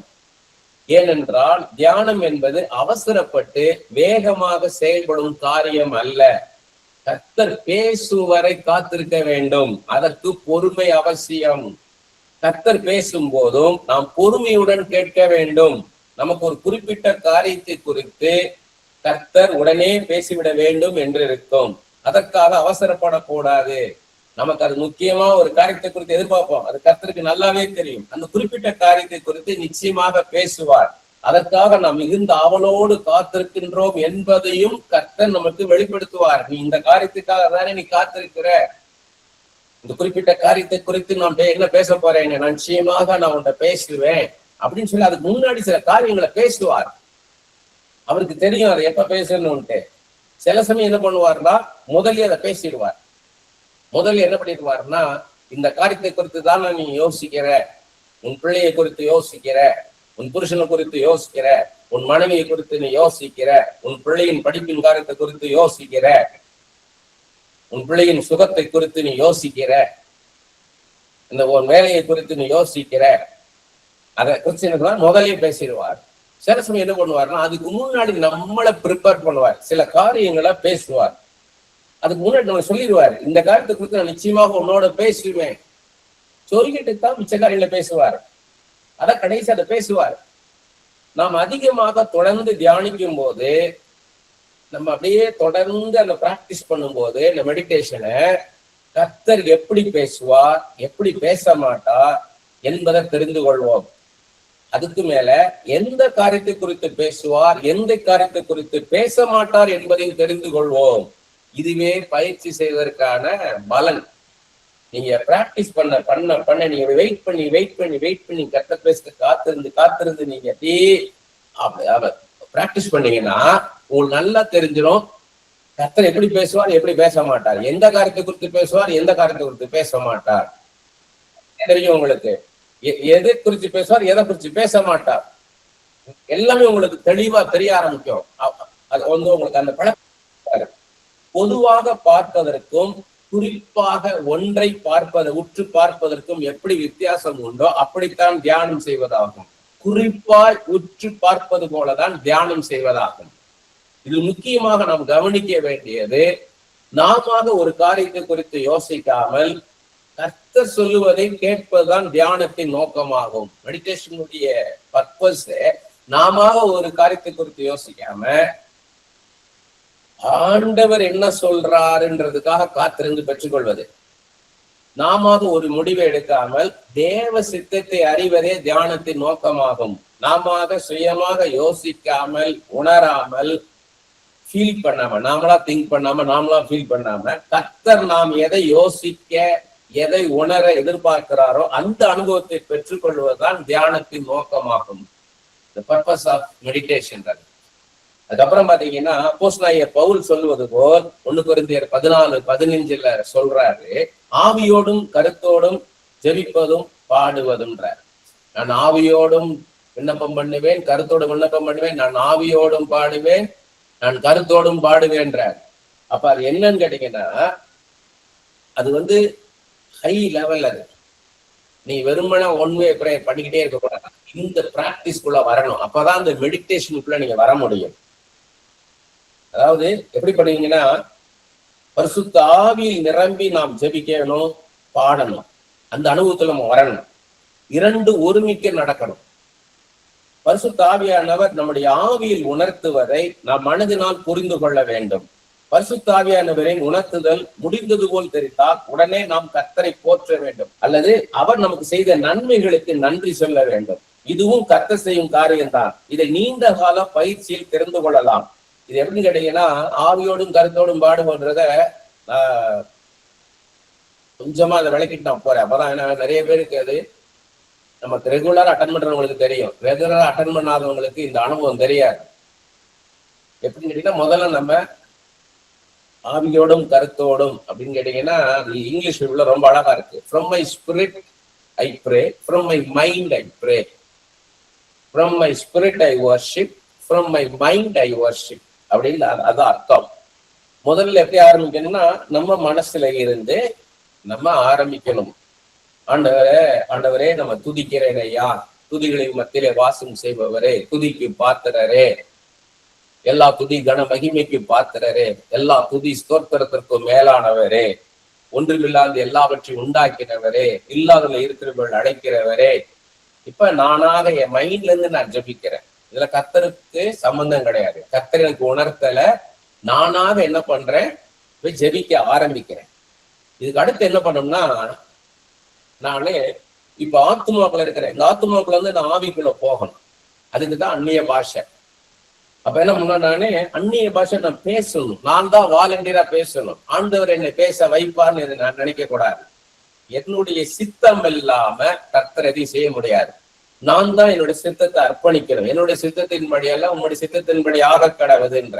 அப்ப என்னை ஆண்டவர் நடத்தணும் போது இப்ப நான் அந்நிய பாஷையை பேச ஆரம்பிக்கணும். ஏன்னா இப்ப நான் என்னுடைய சோலுக்குள்ளேயே என்னுடைய ஆத்மாக்குள்ளேயே நான் இருந்துகிட்டு இருந்தேன்னா, என் மனசு ஏன் சித்தம் ஏன் உணர்ச்சிகள் இருந்தேன்னா, நான் என்னையதான் சார்ந்திருக்கிறேன். நான் எனக்குள்ளேயே என்ன பண்ணணும், நானு என் ஆவிக்குள்ள நான் போகணும். ஆவி ஆத்மா சரீரம் இருக்கான், அந்த ஆவிக்குள்ள நான் போகணும். அதுக்கு தான் அந்நிய பாஷை. நான் என்ன பண்ண, நானும் பேச ஆரம்பிக்கணும். ஓலாபா ஹத்தாரா நீமாக்கா போலோ ஹொசோ தோரி மாக்காபா. அது பரிசுத்தாவின் அபிஷேகம் இருந்தா தான் கிடைக்கும். வெறுமனே நம்ம அந்நிய பாஷை பேச முடியாது, அது நடிக்கிற மாதிரி ஆயிடும். நான் பரிசுத்தாவின் அபிஷேகத்துல நிரம்பணும். அந்த அனாயிட்டிங் வேணும், anointing of the spirit of God வேணும். அதை கேட்கணும். லூக்கா 11 சொல்லியிருக்காரு இல்லையா, கேளுங்கள் கொடுக்கப்படும், பரிசுத்த ஆவியை கேட்டு பெற்றுக்கொள்ளுங்கள் இருக்காரு.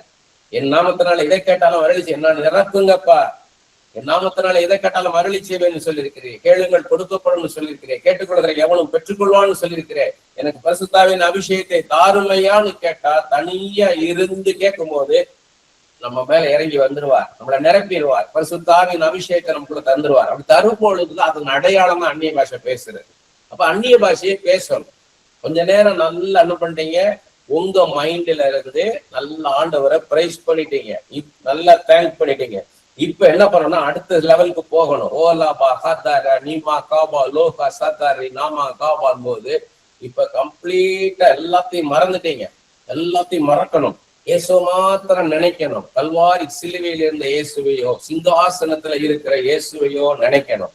இயேசுவே ஓலி மாகாதாலை நாமாகாதோ ரீமா ஹசதா லோகோபோ ரீபானா. அந்நிய பாஷைகளே என்ன பண்ணா, ஒரு எதிர்பார்ப்போட பேசணும். With expectation we should speak in tongues. நிறைய பேர் tongue talking half an hour 1 hour 2 hours பேசிட்டு இருப்பாங்க. அது யூஸ் கிடையாது. நீங்க எதுக்காக உட்கார்ந்து இருக்கிறீங்க, மெடிடேஷன் எதுக்காக, ஆண்டவர் உங்களோட பேசணுன்றதுக்காக தான். ஆண்டவர் உங்களோட பேசணும். ஓ ரிமா காபா லோகோதோ ரிமா ஹத்தா லோகோபோ ரிபா ஹபா. இப்ப அந்நிய பாஷை பேசிட்டு இருக்கேன், பரிசுத்தாவில நிரம்பி என் மைண்ட் ஆயத்தமா இருக்குது. கர்த்தர் பேசணும். இந்த பிராக்டிஸ் வேணும். அப்பதான் பின்னாடி நீங்க ஒரு கூட்டத்தை நிக்கிறீங்க, நிறைய பேர் லைன்ல வராங்க ப்ரே பண்ண. அப்ப ஒவ்வொருத்தருக்கும் டக்குன்னு சொல்ல வரும், ஃபாஸ்டா சொல்லணும். இந்த உள்ள ஒரு மெடிடேஷன் பவர் இருந்தா தான் அது வரும்.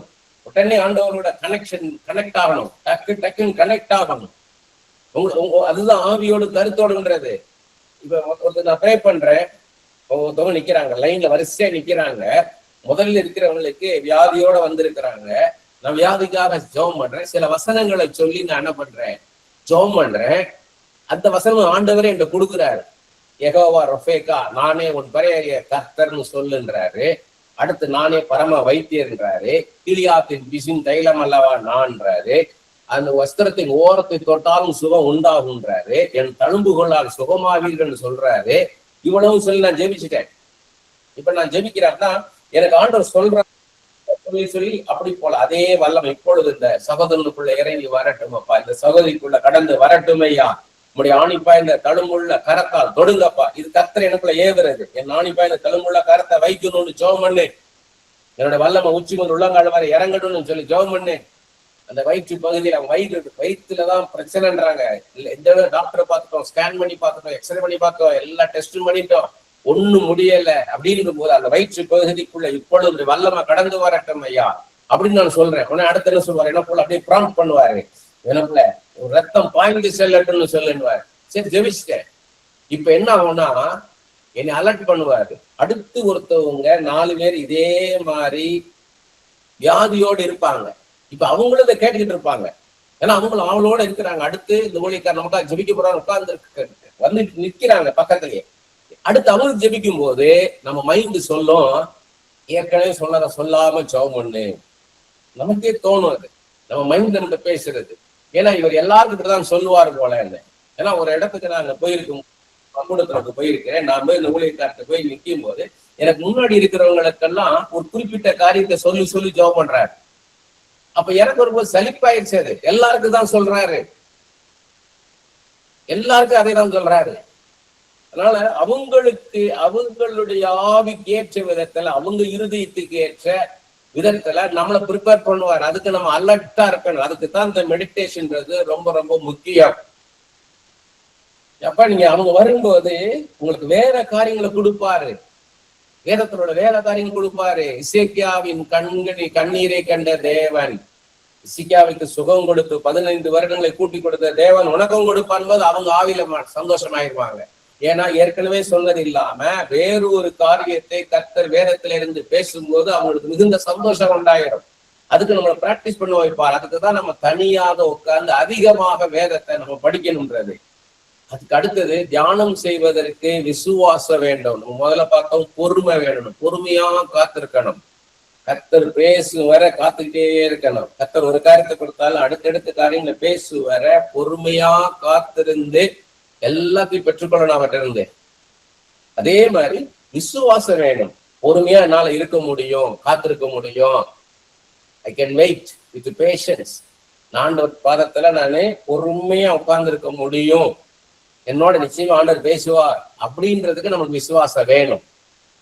தியானிப்பது ஏன் முக்கியம், ஏன் இதை குறித்து நாம் அதிகமாக இது தியானிக்கணும்? இன்றைக்கு அநேக தாங்களாகவே ஒரு காரியத்தை குறித்து யோசித்து விட்டு அதை கர்த்தர் சொன்னதாக சொல்லுகிறார்கள். இது மிகவும் ஆபத்தான காரியமாகும். டேஞ்சர். இது ஆபத்தான காரியமாகும், செயலாகும். வேதத்திலிருந்து சில வசனங்களையும் சில சம்பவங்களையும் அவர்களாவே எடுத்து குறிப்பிட்டு கர்த்தர் சொன்னார் என்று சொல்லுகிறார்கள். இப்படி செய்வது நம்மை தவறான திசைக்கு நேராக நடத்தி சென்று விடும். இது நம்முடைய கண்களை திறந்து கொண்டே பாதாளத்தில் விழுவது போல ஆகும். இப்படிப்பட்டவர்களுடைய தியானத்தை நீங்கள் சோதித்து ஆராய்ந்து பார்த்தால் மிகவும் பரிதாபமாக இருக்கும். அதிக நேரம் வேதத்தை தியானிப்பதோ அதிக நேரம் ஜெபிப்பதோ அவர்களிடத்துல இருக்காது. கர்த்தரை பற்றியும் அவருடைய நடத்துதலை குறித்தும் அறியாது இருப்பார்கள். இப்படிப்பட்டவர்கள் தாங்களும் இடறி விழுவார்கள். இவர்கள் மற்றவர்களுக்கு சொல்லி அவர்களையும் இடறி விழ பண்ணுவார்கள். வேதத்தில் இப்படியாக பார்க்கின்றோம். ஆதியாகமம் 24:63 பார்க்கிறோம். ஈசாக்கு சாயங்கால வேளையிலே தியானம் பண்ண வெளியிலே போயிருந்தான். ஈசாக்கோடு கர்த்தரே நேரடியாக பேசியிருப்பார். இன்னைக்கு நம்மளுக்கு பரிசுத்த ஆவியானவர் நமக்குள்ள இருந்து பேசுகிறார். நம்ம இயேசு கிறிஸ்து நின்று நம்மகிட்ட பேசல, பிதாவின் சத்தத்தை நம்ம கேட்கல, நமக்குள்ள இருந்து பரிசுத்த ஆவியானவருடைய உணர்த்துதலை பெற்றுக் கொள்கிறோம். அன்றைக்கு ஈசாக்கு ஆண்டவரே தரிசனமாக பேசியிருப்பார். ஒரு குறிப்பிட்ட வேளையில் ஈசாக்கு ஆண்டவருடன் தனித்து இருந்து கர்த்தர் சொல்லுவதை தியானித்துக் கொண்டிருந்திருக்கிறார். கர்த்தர் தம்மை குறித்தும் மனு குலத்தை குறித்தும் மனுஷனுடைய வாழ்க்கை குறித்தும் ஈசாக்குடன் பேசி இருந்திருப்பார். முக்கியமாக அவருடைய கர்த்தருடைய நோக்கம் என்ன, தரிசனம் என்ன, மனுஷனை குறித்து மனுஷனை ஏன் உருவாக்குனாரு அப்படின்றத குறித்து என்ன பண்ணிருப்பாரு, ஈசாக்கிட்ட பேசியிருப்பாரு.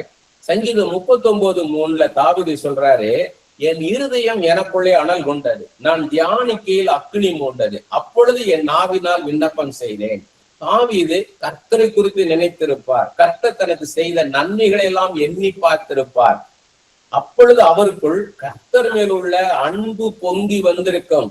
அதைத்தான் அவர் அக்கினி என்று சொல்லுகிறார். அப்படி நடந்தவுடன் கர்த்தரை நோக்கி ஜெபித்திருக்கிறார். இன்றைக்கு நாம் செய்ய வேண்டியது, வேதத்தை நாம் அதிகமாக வாசிக்க வேண்டும். இரவானாலும் பகலானாலும் நேரம் கிடைக்கும் போதெல்லாம் வேதத்தை வாசிக்க வேண்டும். அதை நமக்குள் வைத்து தியானிக்க வேண்டும். மறுபடியும் அதை நினைக்கணும். எப்படி மாடு எல்லாம் இந்த புல்லெல்லாம் தின்னுட்டு வந்துடும், வைக்கோலெல்லாம் தின்னுட்டு வந்துட்டு ஒரு மரத்துல உட்காந்துட்டு அதை எடுத்து அசை போடும். அப்பதான் அது நல்லா என்ன பண்ணும்னா அதை போட்டு அசை போடும், வாயில வச்சு நல்லா மென்னு சாப்பிடும். அப்படி போல நம்ம அந்த வார்த்தைகளை எடுத்து மறுபடியும் நம்ம யோசித்து பார்க்கணும். அப்படி அதை என்ன பண்ணணும்னா அதை பிரியமாக செய்யணும். அதுதான் ரொம்ப முக்கியம். நீ அந்த சங்கீதம் 1 அந்த 2, 3 வசனம் பார்த்தீங்கன்னா, கர்த்தருடைய வேதத்தில் பிரியமா இருந்து கர்த்தரை நேசிக்கணும், வேதத்தை நேசிக்கணும். வேதத்தை ஏதோ சாதாரண ஒரு புஸ்தகமாக பார்க்கக்கூடாது. இது என் இயேசு ராஜா எனக்காக கொடுத்த ஒரு பெரிய பொக்கிஷம். இது அப்படி பார்க்கணும். இதை அப்படி பார்த்தாதான் பிரியமா இருந்து படிக்கணும். ஏதோ படிக்கணுமே, நான் ஒரு கிறிஸ்டியனா இருக்கிறேன், ஒரு கிறிஸ்தவனா இருக்கேன், அதுக்காக நான் படிக்கணும், ஒரு கிறிஸ்தவனா இருக்கிறேன் அதுக்காக நான் படிக்கணும், 2 சாப்டர் படிச்சு போனேன்னா அதை மெடிடேட் பண்ண முடியாது. அதை பிரியமாக செய்ய வேண்டும். அப்படி செய்யும் போது நாம் செய்ய வேண்டிய காரியங்களை, பேச வேண்டிய காரியங்களை கர்த்தர் நமக்கு கற்றுக் கொடுப்பார். அவர் சொல்லுகிறபடி நாம் செய்யும் போது நாம் செய்யும் காரியங்கள் எல்லாம் வாய்க்கும். அதான் சங்கீதம் 1, 2, 3 வசனங்கள். கர்த்தருடைய வேதத்தில் பிரியமாய் இருந்து இரவும் பகலும் அதை தியானிக்கிற மனுஷன் பாக்கியவான். அவன் நீர்க்காலில் ஓரமாய் நடப்பட்டு தன் காலத்தில் தன் கனியை தருகிற இலைதராது இருக்கிற மரத்தை போல் இருப்பான். அவன் செய்வதெல்லாம் வாய்க்கும். That is a key for the successful life னு பார்க்கிறோம். இதுதான் அது. இன்னொரு சங்கீதத்தில் இப்படியாக பார்க்கின்றோம். சங்கீதம் 92, 2, 3 வசனங்கள்ல 10 நரம்பு வீணையினாலும் தம்புருவினாலும் தியானத்தோடு வாசிக்கும் சுரமண்டலத்தினாலும் 3வது வசனம் காலையிலே உமது கிருபையும் இரவிலே உமது சத்தியத்தையும் அறிவிப்பதும் நலமாயிருக்கும். தியானத்தோடு வாசிக்கும் சுரமண்டலம்ன்ற ஆண்டவர் குறிச்சு நினைச்சுக்கிட்டே தான் இன்ஸ்ட்ருமெண்ட்டை வாசிக்கணும். பாடும்போது எப்படி ஆண்டவரை நினைச்சு பாடணுமோ, துதிக்கும் போதும் ஜெபிக்கும் போதும் இயேசு நினைச்சுக்கிட்டே தான் எல்லாம் பண்ணணும். அதே போல இன்ஸ்ட்ருமெண்ட் பிளே பண்ணும் போதும் இயேசுவை நினைச்சு கொண்டே தான் அதை பண்ணணும். தியானத்தோடுன்றது அதான். இங்கே நாம் பார்ப்பது இசைக்கருவிகளை தியானத்தோடு வாசிக்க வேண்டும் என்று கர்த்தரை நினைத்து பார்த்து அவருடைய அன்பை, கிருபையை, தயவை, இரக்கத்தை நினைத்து பார்த்து அதன் நிமித்தம் அவர் நமக்கு செய்த எல்லா உபகாரங்களை எண்ணி பார்த்து தேவ பிரசன்னத்தை உணர்ந்தவர்களாய் இசைக்கருவிகளை வாசிக்க வேண்டும். அப்பொழுதுதான் அந்த இசையை கேட்பவர்களுக்கும் தேவ பிரசன்னத்தை, அதை கேட்பவர்களும் தேவ பிரசன்னத்தை பெற முடியும். அப்படி தேவ பிரசன்னம் வரும்போது நம்மிலிருந்து தீர்க்க தரிசனம் புறப்பட்டு வரும். கர்த்தர் நம்முடன் பேசுவார். பாருங்க, 1 சாமுவேல் 16 அதிகாரம் 14 - 23 வசனங்கள் நம்மளுக்கு எல்லாருக்கும் தெரியும். சவுலுக்குள்ள ஒரு பொல்லாத ஆவி வருது. அப்ப என்ன பண்றாரு, தாவீது வாசிக்கிறார். சுரமண்டலத்தை வாசிக்கும் போது தேவ பிரசன்னம் அந்த இடத்துல கடந்து வருது. தேவ பிரசன்னம் கடந்து வரும் பொழுது என்ன ஆகுது, அந்த பிசாசு, அந்த பொல்லாத ஆவி, அலக்களிக்கிற ஆவி சவுலை விட்டு போகுதுன்னு பாக்குறோம். அதே மாதிரி பார்த்தீங்கன்னா சங்கீதம் 49:4 சொல்றாரு, என் செவியை உவமை மொழிக்கு சாய்த்து என் மறைபொருளை சுரமண்டலத்தின் மேல் வெளிப்படுத்துவேன். முதல்ல தேவ பிரசன்னம் பார்த்தோம். தாவீது வாசிக்கும் போது தேவ பிரசன்னம் அங்க கடந்து வருது, பொல்லாதாவே போகுதுன்னு. அடுத்து தேவ பிரசன்னம் வரும்போது ரகசியத்தை கர்த்தர் நமக்கு வெளிப்படுத்துறார். எலிசா மேல ஆவியானவர் இறங்கி வர்றாரு. அப்போது எலிசா தீர்க்க தரிசனம் சொல்றாரு. இது 2 ராஜாக்கள் 3ஆம் அதிகாரம் 9 - 20 வசனங்கள்ல பாக்குறோம். என்ன ஆகுது, எலிசா என்ன சொல்றாரு, 3 ராஜாக்கள் நிக்கிறாங்க, தண்ணி இல்ல, வனாந்தரத்துல வந்துட்டாங்க. அப்ப எலிசாட்ட நிக்கிறாங்க, தண்ணி கிடைக்குமா? ஏன்னா எல்லாம் மிருகங்கள்லாம் இருக்குது, மொத்தம் 3 நாடுகளுடைய இராணுவம் இருக்குது. இப்ப தண்ணி வேணும். 1 வாரம் வந்துட்டாங்க, இப்ப திரும்பி 1 வாரம் வெளியே போகணும். திரும்பி போகணும்னா எல்லாருமே இறந்துருவாங்க, செத்தே போயிருவாங்க தண்ணி இல்லாம. அப்ப தண்ணி எங்கேயாவது கிடைக்குமானா கர்த்தருடைய தீர்க்கதரிசி யார் இருக்கான்னு போது எலியாவின் கைகளுக்கு தண்ணீர் வாக்க சாப்பாத்தின் குமாரனாக எலிசா இங்கதான் இருக்காரு, அங்க நிக்கிறாரு. அப்ப எலிசா என்ன பண்றாரு, ஒரு சுரமண்டலம் வாசிக்கிறவங்க கொண்டு வர சொல்லுங்கன்றாரு. அப்ப அங்க இருக்கிறவன் தான் வந்திருக்கணும் அந்த கூட்டத்துல, அந்த இராணுவத்துல ஏதோ ஒரு இராணுவத்தை வந்திருக்கணும். அவன் வாசிக்கும் போது எலிசா மேல தேவ பிரசன்னம் இறங்கி வருது. அப்ப எலிசா சொல்றாரு, காற்றையும் பார்க்க மாட்டீங்க, மழையும் பார்க்க மாட்டீங்க, வாய்க்காலை வெட்டுங்கள்ன்றாரு. இந்த வாய்க்கால தண்ணீர் வரும்ன்றாரு. அதாவது மேல ஒரு சிம்டம் இருக்காது, மழைக்கான ஒரு சிம்டம் இருக்காது, ஒரு அறிகுறி இருக்காது, ஆனா தண்ணீர் வரும்ன்றாரு. அதே மாதிரி தேசமே தண்ணீரால் நிரம்பினது. அதே மாதிரி நீங்க போகிற காரியத்திலும் ஜெயத்தை கர்த்தர் தருவார்ன்றார். அதே மாதிரி நடக்குது. இப்ப பாத்தீங்கன்னா இந்த 3 காரியத்திலையும் நம்ம 3-4 காரியத்துல பார்த்திருக்கிறோம். மியூசிக் வாசிக்கிறது ஒரு மெடிடேஷன். மியூசிக் பிளே பண்ணும்போது அவங்க வித் மெடிடேஷன் ஆண்டவரை நினைச்சு அவங்க மியூசிக் வாசிக்கும் பொழுது அவங்க தேவ பிரசன்னத்தை உணர்ந்தவர்களாக கர்த்தருடைய அன்பையும் கிருபையும் தயவையும் இரக்கத்தையும் உணர்ந்து அவங்க வாசிக்கும் போது கேட்கிற நமக்குள்ளேயும் தேவ பிரசன்னம் கடந்து வரும். அது ஒரு டைப் ஆஃப் மெடிடேஷன். தாவீதுடன் அநேக தீர்க்கதரிசிகள் இருந்தார்கள். அதில் ஒரு பகுதியினர் இசையின் மூலம் தேவ பிரசன்னத்தை பெற்று அதன் மூலம் தீர்க்க தரிசனம் சொல்லுபவர்கள். 1 நாளாகம் 25:1 இருக்குது. சுரமண்டலங்களாலும் தம்புருகளாலும் கைத்தாளங்களாலும் தீர்க்க தரிசனம் சொல்லுகிற ஆசாப், ஏமான், எதுக்கும். இவற்றிலிருந்து நாம் தெரிந்து கொள்வது தியானத்துடன் இசைக்கருவிகளை வாசிக்க வேண்டும் என்பதே. அதே மாதிரி பாத்தீங்கன்னா ஏன் நம்ம துதிக்கணும் அப்படின்னா சங்கீதம் 22:3 2 சாமுவேல் 22:4 பார்க்கிறோம். துதிகளின் மத்தியில் வாசம் செய்கிற கர்த்தர்னு பார்க்கிறோம். சங்கீதம் 18:3 பார்க்கிறோம், துதிக்கு பாத்திரர். நெகேமியா 9:5 பார்க்கிறோம், எல்லா துதி ஸ்தோத்திரத்திற்கும் மேலானவர், எல்லா துதி கன மகிமைக்கும் அவர் பாத்திரர் என்று நம்ம யோசித்து பார்க்கிறோம். அவரை போற்றி துதிக்கும் போது அவர் தமது பிரசன்னத்தை நமக்கு தருகிறார். இப்படி துதிப்பதை நாம் மேலோட்டமாக, சடங்காச்சாரமாக, சம்பிரதாயமாக, கடமைக்காக செய்யாமல் தியானத்தோடு செய்ய வேண்டும். தான் முக்கியம்.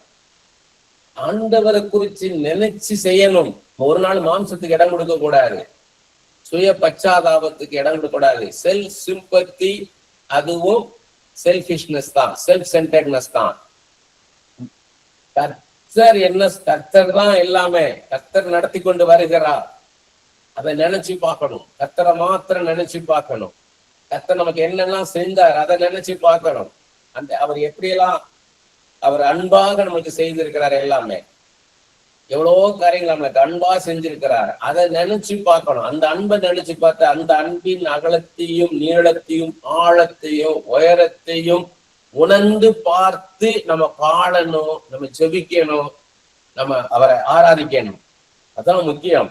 இதை சடங்காச்சாரம் பண்ணக்கூடாது. ஒரு பாட்டை பாடணும்னு சொல்லி பாடும்போது பாட்டுக்கு நமக்கு அந்நியமா இருக்கக்கூடாது. என்ன பாட்டை நான் பாடுறேன், நாம் தியானிக்கும் போது கர்த்தர் ஆழமான காரியங்களை நமக்கு வெளிப்படுத்துவதற்காக நம்மை பல்வேறு கோணங்களில் யோசிக்க, சிந்திக்க, உணர வைப்பார்.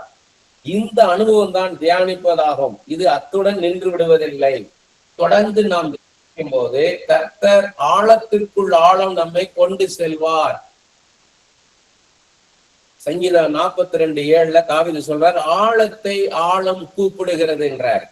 இது முத்து எடுப்பது போல, கடலின் ஆழத்தில் தான் சிப்பிக்குள் முத்து இருக்கும். அதை எடுத்து வர வேண்டுமானா நாம் மிகவும் ஆழத்திற்குள்ளாக கடந்து செல்ல வேண்டும். தியானம் என்பதும் அது போலத்தான்.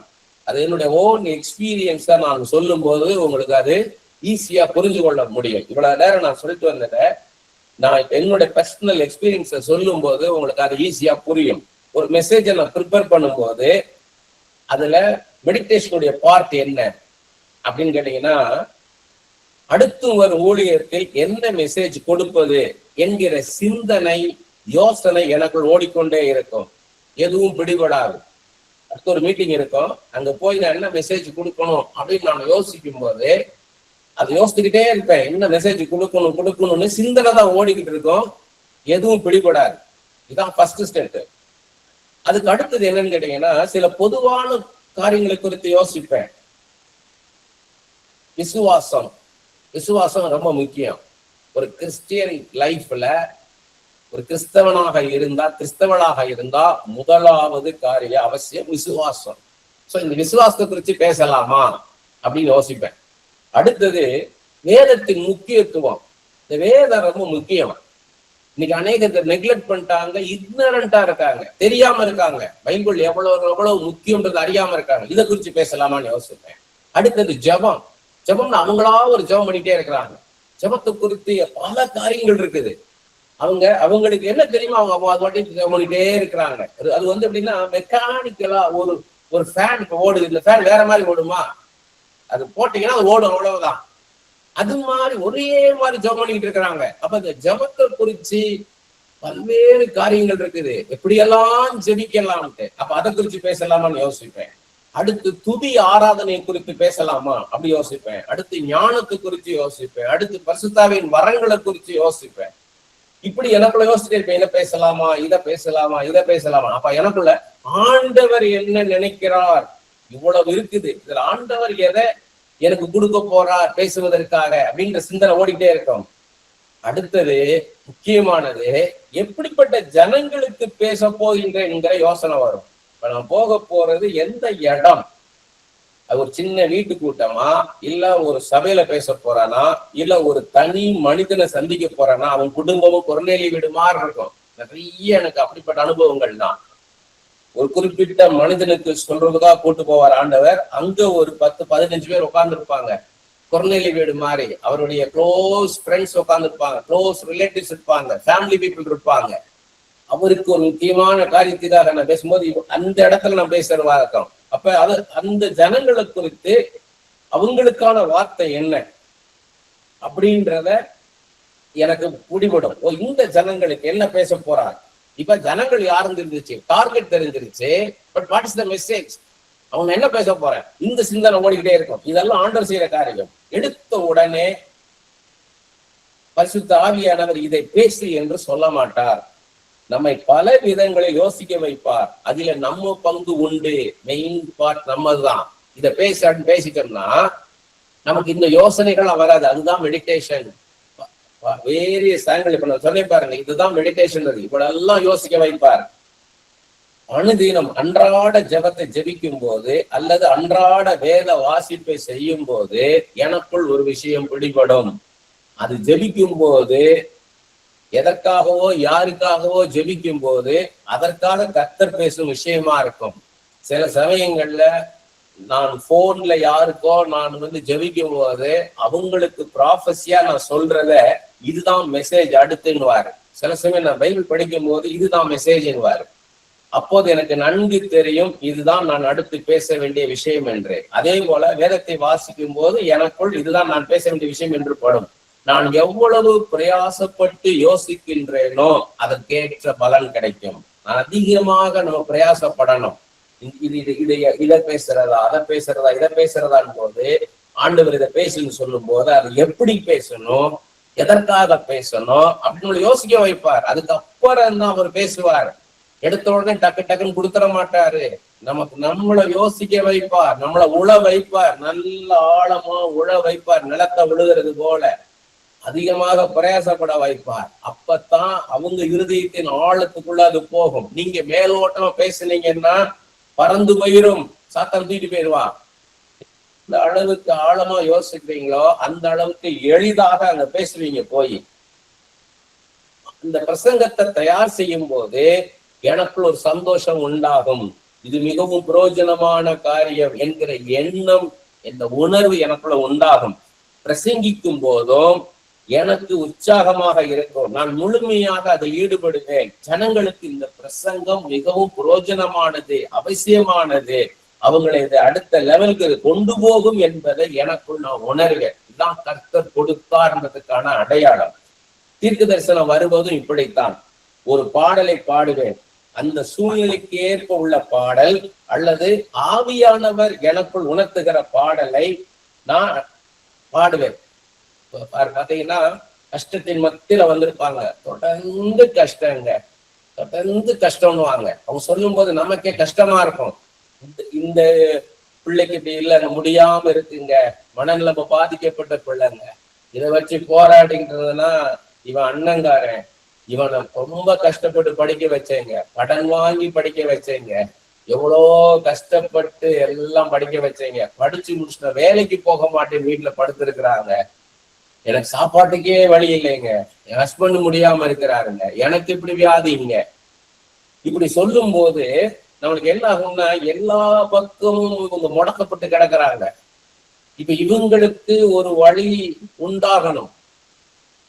அது வழி ஆண்டவரால முடியும். ஆனா அதுக்கு முன்னாடி ஆண்டவர் பேசணும்.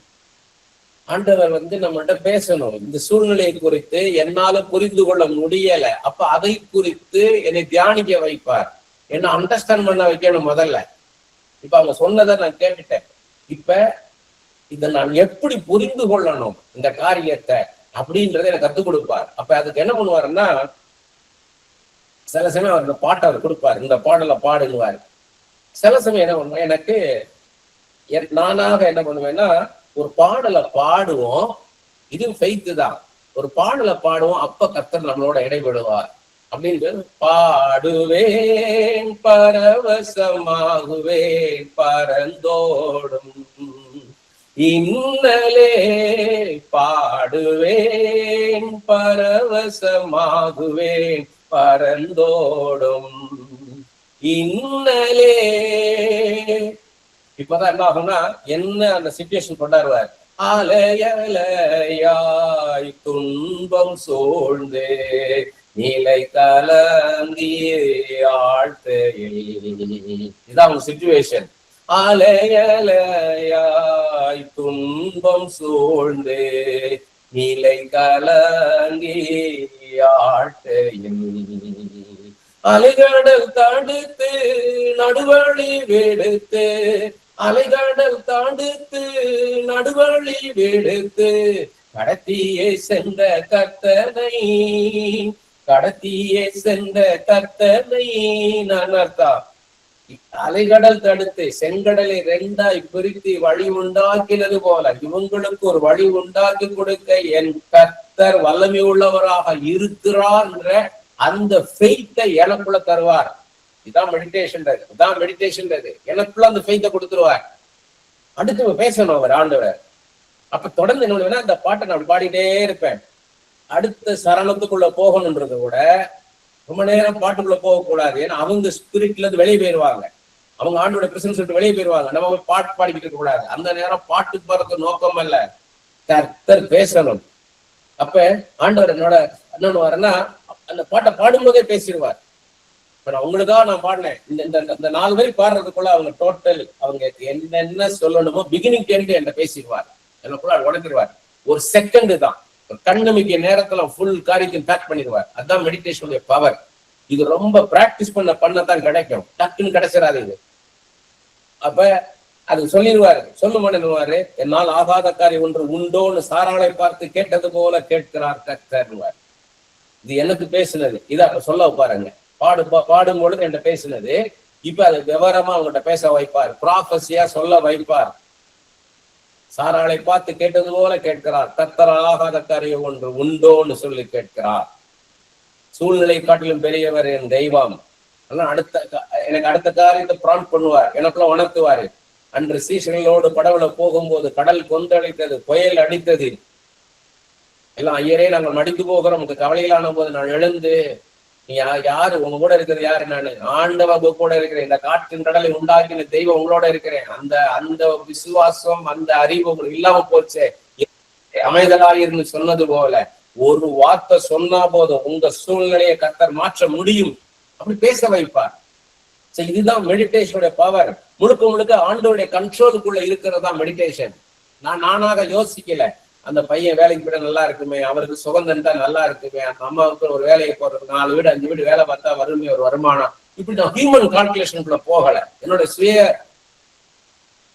எண்ணங்களுக்குள்ள நான் போகல, திட்டத்துக்குள்ள நான் போகல. இப்படி பண்ணலாமே அப்படி பண்ணலாமேன்ட்டு ஆண்டவர் என்ன சொல்றாரு, பிளைண்ட், அவர் குருடனை போல நம்ம அந்த இடத்துல இருக்கிறது தான் மெடிடேஷன்ன்றது. அல்லது என்ன பண்ணுவேன்னா அந்நிய பாஷைகளை பேசுவேன். சில சமயம் என்ன பண்ணுவேன்னா பாடலை படம் அந்நிய பாஷை பேசுவேன். சரி ஜெபிப்போம்னு சொல்லிட்டு ஓலிமா காத்தா ரோக்கோ ரீபா ஹசோத்தோ ரீகா பாரா, ஆண்டவரே இவங்க எல்லாம் சொல்றாங்களே இப்படி, அப்ப இதுல என்னப்பா நீங்க செய்ய முடியும்னா இதே காரியத்தை பேசுவார். இப்ப நான் என்ன சொன்னோம்னா பாட்டு பண்ண பண்ணோம்னா கத்தரலாகாத காரியம் ஒன்று உண்டோ, இப்படி பேச ஆரம்பிப்பார். இல்லைன்னா கத்தரை போற்றி துதிக்க வைப்பார். சில சமயங்கள்ல ஆண்டவரை போற்றி துதிக்க வைப்பார். சொல்லுவாரு, நீ கொஞ்ச நேரம் பிரைஸ் பண்ணுவார். ஏன்னா ஆண்டவர் எப்படிப்பட்டவர்னு அவங்களுக்கு காமிக்கிறதுக்காக. ஆண்டவரை செங்கடலை 2ஆய் பிளந்து வழி உண்டாக்குகிற தெய்வமே, வனாந்திரத்துல வழியும் அவாந்திரலை ஆறுகளை உண்டாக்குகிறவரே, யோர்தானை பின்னிட்டு ஓட செய்து ஒரு குவியலா நிறுத்தி வழி உண்டாக்கி கொடுத்த தெய்வமே, கண்மலையிலிருந்து நீரூற்றுகளை புறப்பட பண்ணினவரே, கடலின் மீது நடந்து வருகிறவரே, மேகங்களை ரதங்களாக்கி காற்றை சிட்டைகளாக கொண்டு பறந்து வருகிறவரே அப்படின்னு சொல்லும் போது கர்த்தர் யார்ன்றதை அவங்களுக்கு அறிமுகப்படுத்துவார். எப்படிப்பட்ட தெய்வத்தை நீ வணங்கி கொண்டிருக்கிறன்றது அது அந்த பிரைஸ் பண்ண சொல்லாருன்னா புரிஞ்சுக்கொள்ளணும். அவங்க கர்த்தரை குறித்து அறிந்து கொள்வதற்காக இதை பேச வைக்கிறார். அடுத்து கர்த்தர் செய்ததற்காக நன்மைக்காக நன்றி சொல்ல வைப்பார். சில நேரத்துல சொல்லுவாருன்னா, ஆண்டவரே எவ்வளவு நன்மைகளை செய்தீரப்பா, நாங்க சரீரத்துல சுகத்தோடு இருப்பது உங்க கிருபப்பா, ஆத்மாவளை சமாதானத்தோடு இருப்பது உங்க கிருபப்பா, ஆவியில விடுதலையோடு இருப்பது உங்க கிருபப்பா.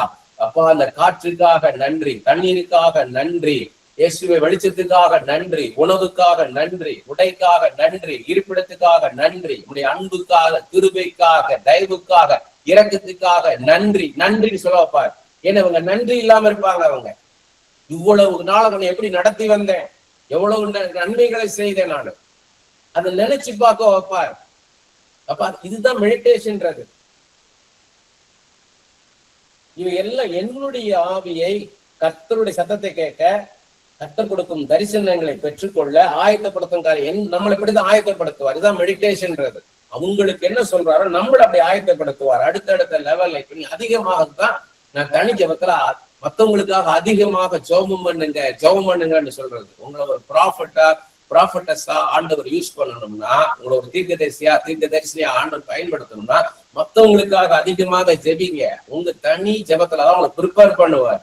நாங்க ஆரம்ப காலத்துல 23 வருஷத்துக்கு முன்னாடி ரட்சிக்கப்பட்ட போது வால்போஸ்ட்ல பாக்குற ஊழியக்காரங்க பேரெல்லாம் கொண்டாந்து எழுதி வச்சு ஜெபம் பண்ணிக்கிட்டே இருப்போம். நானும் என் மனைவி காலையில 3 மணிக்கு உட்கார்ந்தோம்னா 6 மணி 6:30 மணி ஆகும். 3.5 மணி நேரம் ஆகும். ஒவ்வொருத்தருக்கா ஜெபம் பண்ணுவாங்க. அவங்க கல்யாணம் ஆனவங்களா ஆகாதவங்களா, அவங்க என்ன ஊழியம் பண்றாங்க, சுவிசேஷ ஊழியம் பண்றாங்களா, அவங்க என்ன ஊழியம் பண்றாங்கன்னு தெரியாது. வால்போஸ்ட்ல பார்ப்போம், பஸ்ல போகும்போது எழுதி வச்சு ஜெபம் பண்ணிக்கிட்டே இருப்போம். அப்படி ஜெபம் பண்ண பழகுங்க. டிவியில பாக்குறவங்க எல்லாம் பேர் எழுதி வச்சு ஜெபம் பண்ணுவோம். அப்படி ஜெபம் பண்ணுவோம். ஆண்டவரே, இந்த சகோதரிக்கா ஜெபிக்கிறோம் ஐயா, நல்ல சுகத்தை தாருங்கப்பா, ஊழியத்தில் எடுத்து வல்லமையாக பயன்படுத்துங்கப்பா, மோசையை போல, பவுலை போல, தெபோராளை போல பயன்படுத்துங்கப்பா அப்படி சொல்லி ஜெபம் பண்ணுவோம். அப்ப ஆண்டவர் என்னோட பேசுவார், இப்படி ஜெபம் பண்ணு, இப்படி ஜெபம் பண்ணு. நம்மளை ஆயத்தப்படுத்தணும். இந்த வினாடி பொழுதுகள் மிகவும் முக்கியமானது. நம்ம அந்த ப்ரிப்பேர் ஆகணும் பாருங்க. நமக்குள்ள அப்படி அந்த ஆண்டவர் சத்தத்தை கேட்கறது அதான் ரொம்ப முக்கியம்.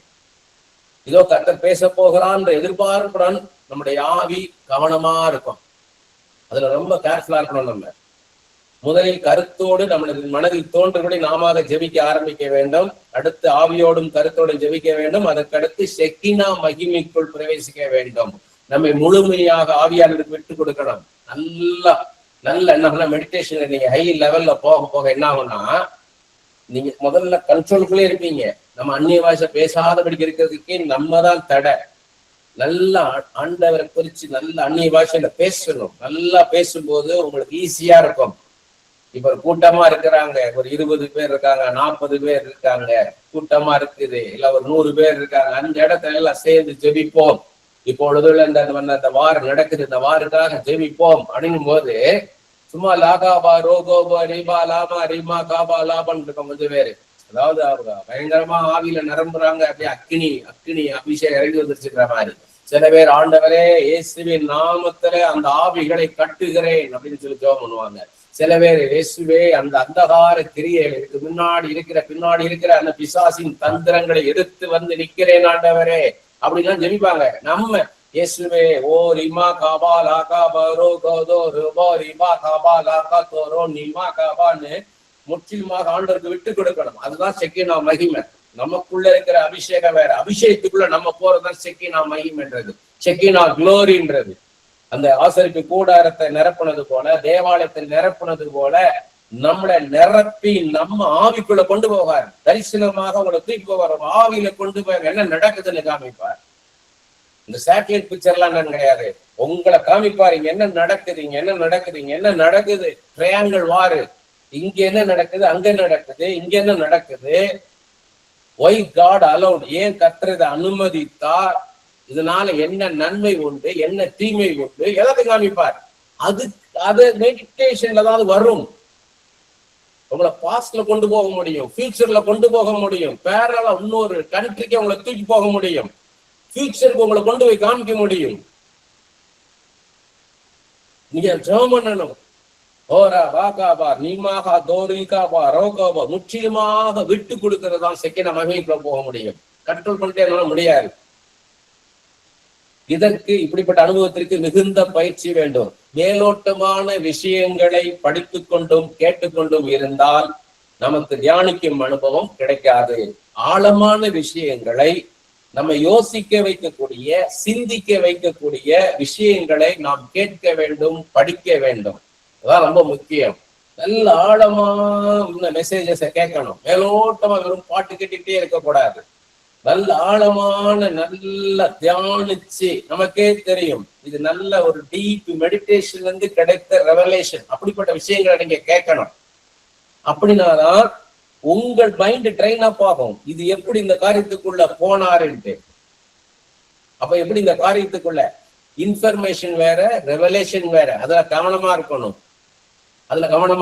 வெறும் இன்ஃபர்மேஷன்ல நீங்க உட்கார்ந்துடக்கூடாது. நீங்க அதுக்காக என்ன பண்ணணும்னா, நீங்க உட்கார்ந்து எஸ்வே ஓ ரிமா காபா லா காபா. கண்ணு மூடுறது எதுக்குன்னா நம்ம டோட்டல் கான்சென்ட்ரேஷனுக்கு தான். ஓ இமா காபா லா காபா ரிமா ஹதாரான். உலக ரீதியாக அவங்க மெடிடேஷன் சொல்றது என்னன்னு கேட்டீங்கன்னா, ஒன்றுமில்லாத ஒரு சூனியத்துக்குள்ள போறது. இன்னொன்னு, ஏதாவது ஒரு காரியத்தை மாத்திரம் அப்படி யோசிச்சுட்டே இருங்க, அந்த ஒரு பேரை மட்டும் சொல்லிக்கிட்டே இருங்கன்னு. இதுதான் உலக மக்கள் செய்யறது. உலக மக்கள் செய்யக்கூடிய காரியம். ஏதாவது ஒன்ன மாத்திரம் நினைங்கன்ற. ஒரு பென்சிலுடைய நுனிய மாத்திரம் பாருங்க, அப்படியே நுனிய மாத்திரம் பார்த்துக்கிட்டே இருங்க அப்படின்றது ஒரு ஹிப்னாட்டிசம் மாதிரி. அது உங்களை மறக்க வைக்கிறது. இதுல அப்படி இல்லை, உங்களை பைபாஸ் பண்ணுகிற காரியம் எதுவுமே கிடையாது. அதுதான் மெடிடேஷன். நீங்க ஓ இம்மா ஹாசா தோரி மாக்கா தோரி நமா காபான் போது நான் உட்கார்ந்து இருக்கிறேன், இது பைபிள் ஸ்டடியில உட்கார்ந்து இருக்கிறேன் அப்படின்ற அந்த கான்சியஸ்னஸ், அந்த உணர்வு எனக்குள்ள இருந்துகிட்டு தான் இருக்குது. நான் என்ன மறக்கல, நான் மறக்கல. ஓலி ஹாசாக்கா ரோகாபா ரோ நிமாக்கா அலர்ட்டா இருக்கேன். நான் கண்ட்ரோலை விட்டு போகல. அநேகர் பரிசுத்தாவின் அபிஷேகத்துல நிரம்புறதுக்கு பயப்படுறதுக்கு காரணம் என்னன்னா, அவுட் ஆஃப் கண்ட்ரோல் போயிடுவாங்களோ அப்படின்னு நினைக்கிறாங்க. அவங்க தவா அங்கி இங்கி உளுந்துருவாங்களோன்னு நினைக்கிறாங்க. ஓலி பஹாதாரா நிமாக்கா தோர் இமாக்கா சோத்தோ ரோகோபோ. முன்னாடி எல்லாம் வெளியில இருக்கிற சத்தங்கள் அதிகமா டிஸ்டர்ப் பண்ணும். பிகினிங்ல உங்களுக்கு என்ன ஆகுன்னு கேட்டீங்கன்னா, அந்த வெளியில இருக்கிற சவுண்டு உங்களை டிஸ்டர்ப் பண்ணும். உங்களை வீட்டை சுத்தி இருக்க சத்தங்கள் அப்ப என்ன பண்ணணும்னா, நீங்க ஆண்டவரே அந்த சத்தத்தெல்லாம் கேட்காம இருக்க எனக்கு உதவி செய்யுங்கப்பான்னா அந்த சத்தம் நிறுத்தப்படும். அந்த சத்தம் இருக்கும், ஆனா உங்களுக்கு அது கேட்காது. கேட்கும், பட் உங்க கான்சன்ட்ரேஷன் அங்க போகாது. இது பின்னாடி உங்களுக்கு ரொம்ப யூஸ்ஃபுல்லா இருக்கும். எவ்வளவு ஒரு டிராபிக்ல நின்னாலும், எவ்வளவு ஒரு பெரிய சத்தத்துக்கு நடுவில் நின்னாலும் ஆண்டவருடைய சத்தத்தை நீங்க கிளியரா கேட்கலாம். அதுக்கு அதிகமாக நீங்க பிராக்டிஸ் பண்ணணும். நான் ஏற்கனவே சொல்லியிருக்கிறேன், ஸ்பிரிட் சோல் பாடி பத்தி நல்ல ஒரு தெளிவு வேணும். ஆவி ஆத்மா சரீரத்தை குறித்து. நம்ம சரீரத்துல 5 சென்சஸ் இருக்குது. பார்க்கிறோம், கேட்கிறோம், முகந்து பார்க்கிறோம், சுவைச்சு பார்க்கிறோம், தொட்டு பார்க்கறோம். 5 வகை உணர்வுகள் நமக்கு இருக்குன்னு பார்க்கிறோம். அடுத்தது நம்ம ஆத்மாக்குள்ள மைண்ட், வில், எமோஷன்ஸ் இருக்குது. மனதுக்குள்ள சித்தம், சித்தத்துக்கு கீழே உணர்ச்சிகள் இருக்குன்னு பார்த்தோம். அடுத்து ஆவி, அந்த ஸ்பிரிட்ல என்ன இருக்குது? கான்சியஸ், இன்ட்யூஷன், கம்யூனியன் இருக்குது. மனசாட்சி, உள் உணர்வு, பரிசுத்த ஆவியானவருடன் நம்ம ஆவி ஐக்கியம் கொள்ளுதல். இப்ப நம்ம மைண்டை வைத்து ஆண்டவர் பேச மாட்டார், நம்முடைய மனசாட்சி வச்சும் பேச மாட்டார். மனசாட்சி உறுதிப்படுத்தும் ஒழிய மனசாட்சி கொண்டு பேச மாட்டார். அப்ப நம்முடைய உள் உணர்வு எடுத்து ஆண்டவர் பேசுவார். இது நான் பல தடவை நான் பேசிட்டேன், ஆனா இது சுருக்கமா சொல்றேன். தியானம்ன்றது இந்த இன்ட்யூஷன் ஆபரேட் ஆகிறதுக்கு நம்மள தயார்படுத்துறது தான் அந்த மெடிடேஷன்ன்றது.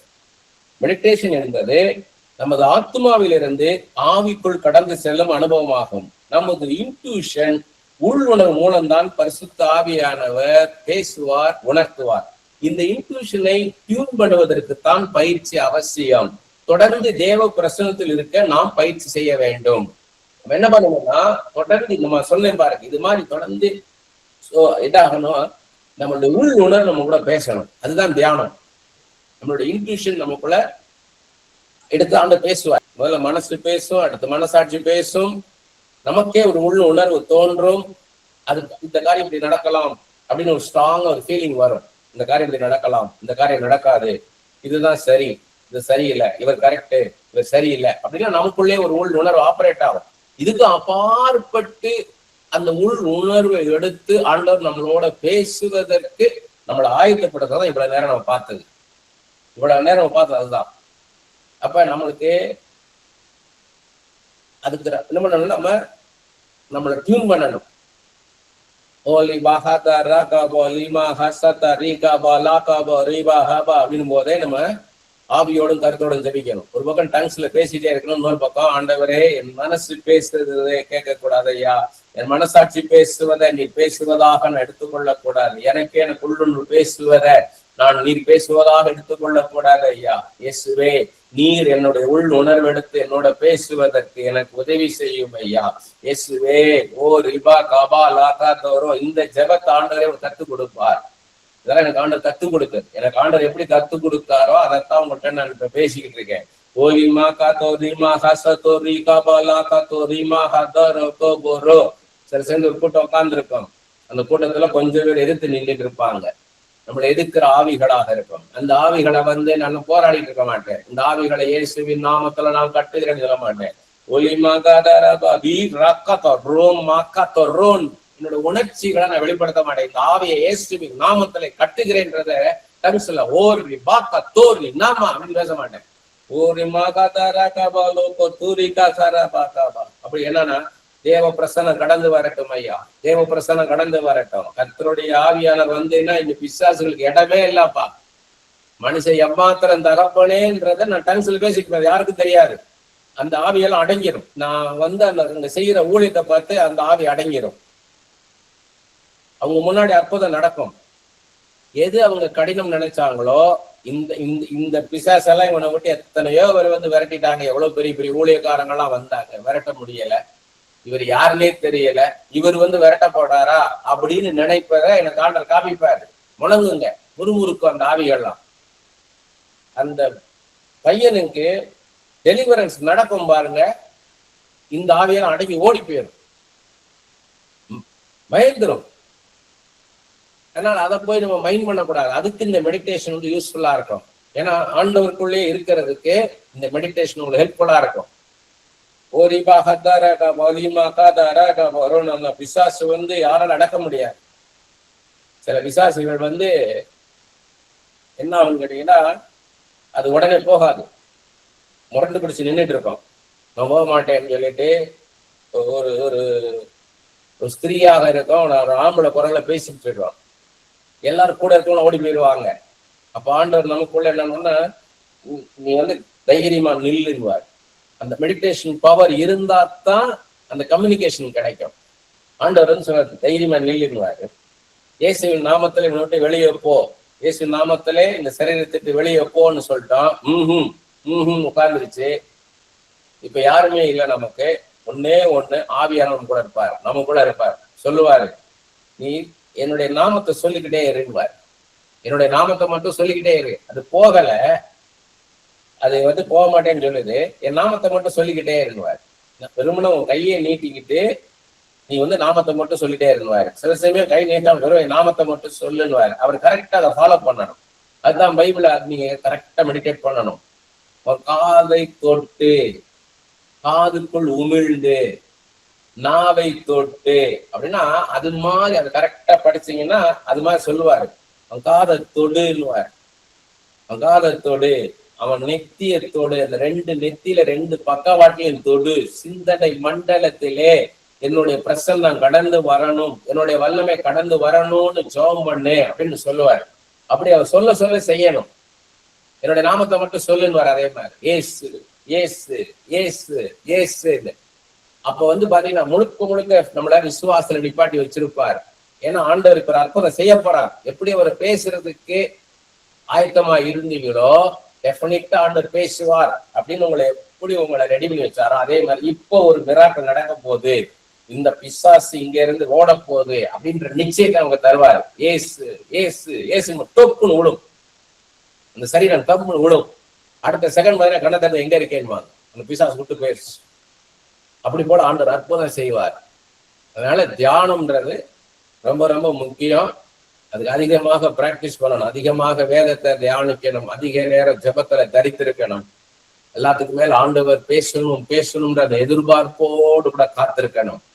மேலோட்டமா படிக்க கூடாது, படிக்கணும். அதிகமான ஆவிக்குரிய புஸ்தகங்களை படிக்கணும். சில விஷயங்கள்லாம் பாத்தீங்கன்னா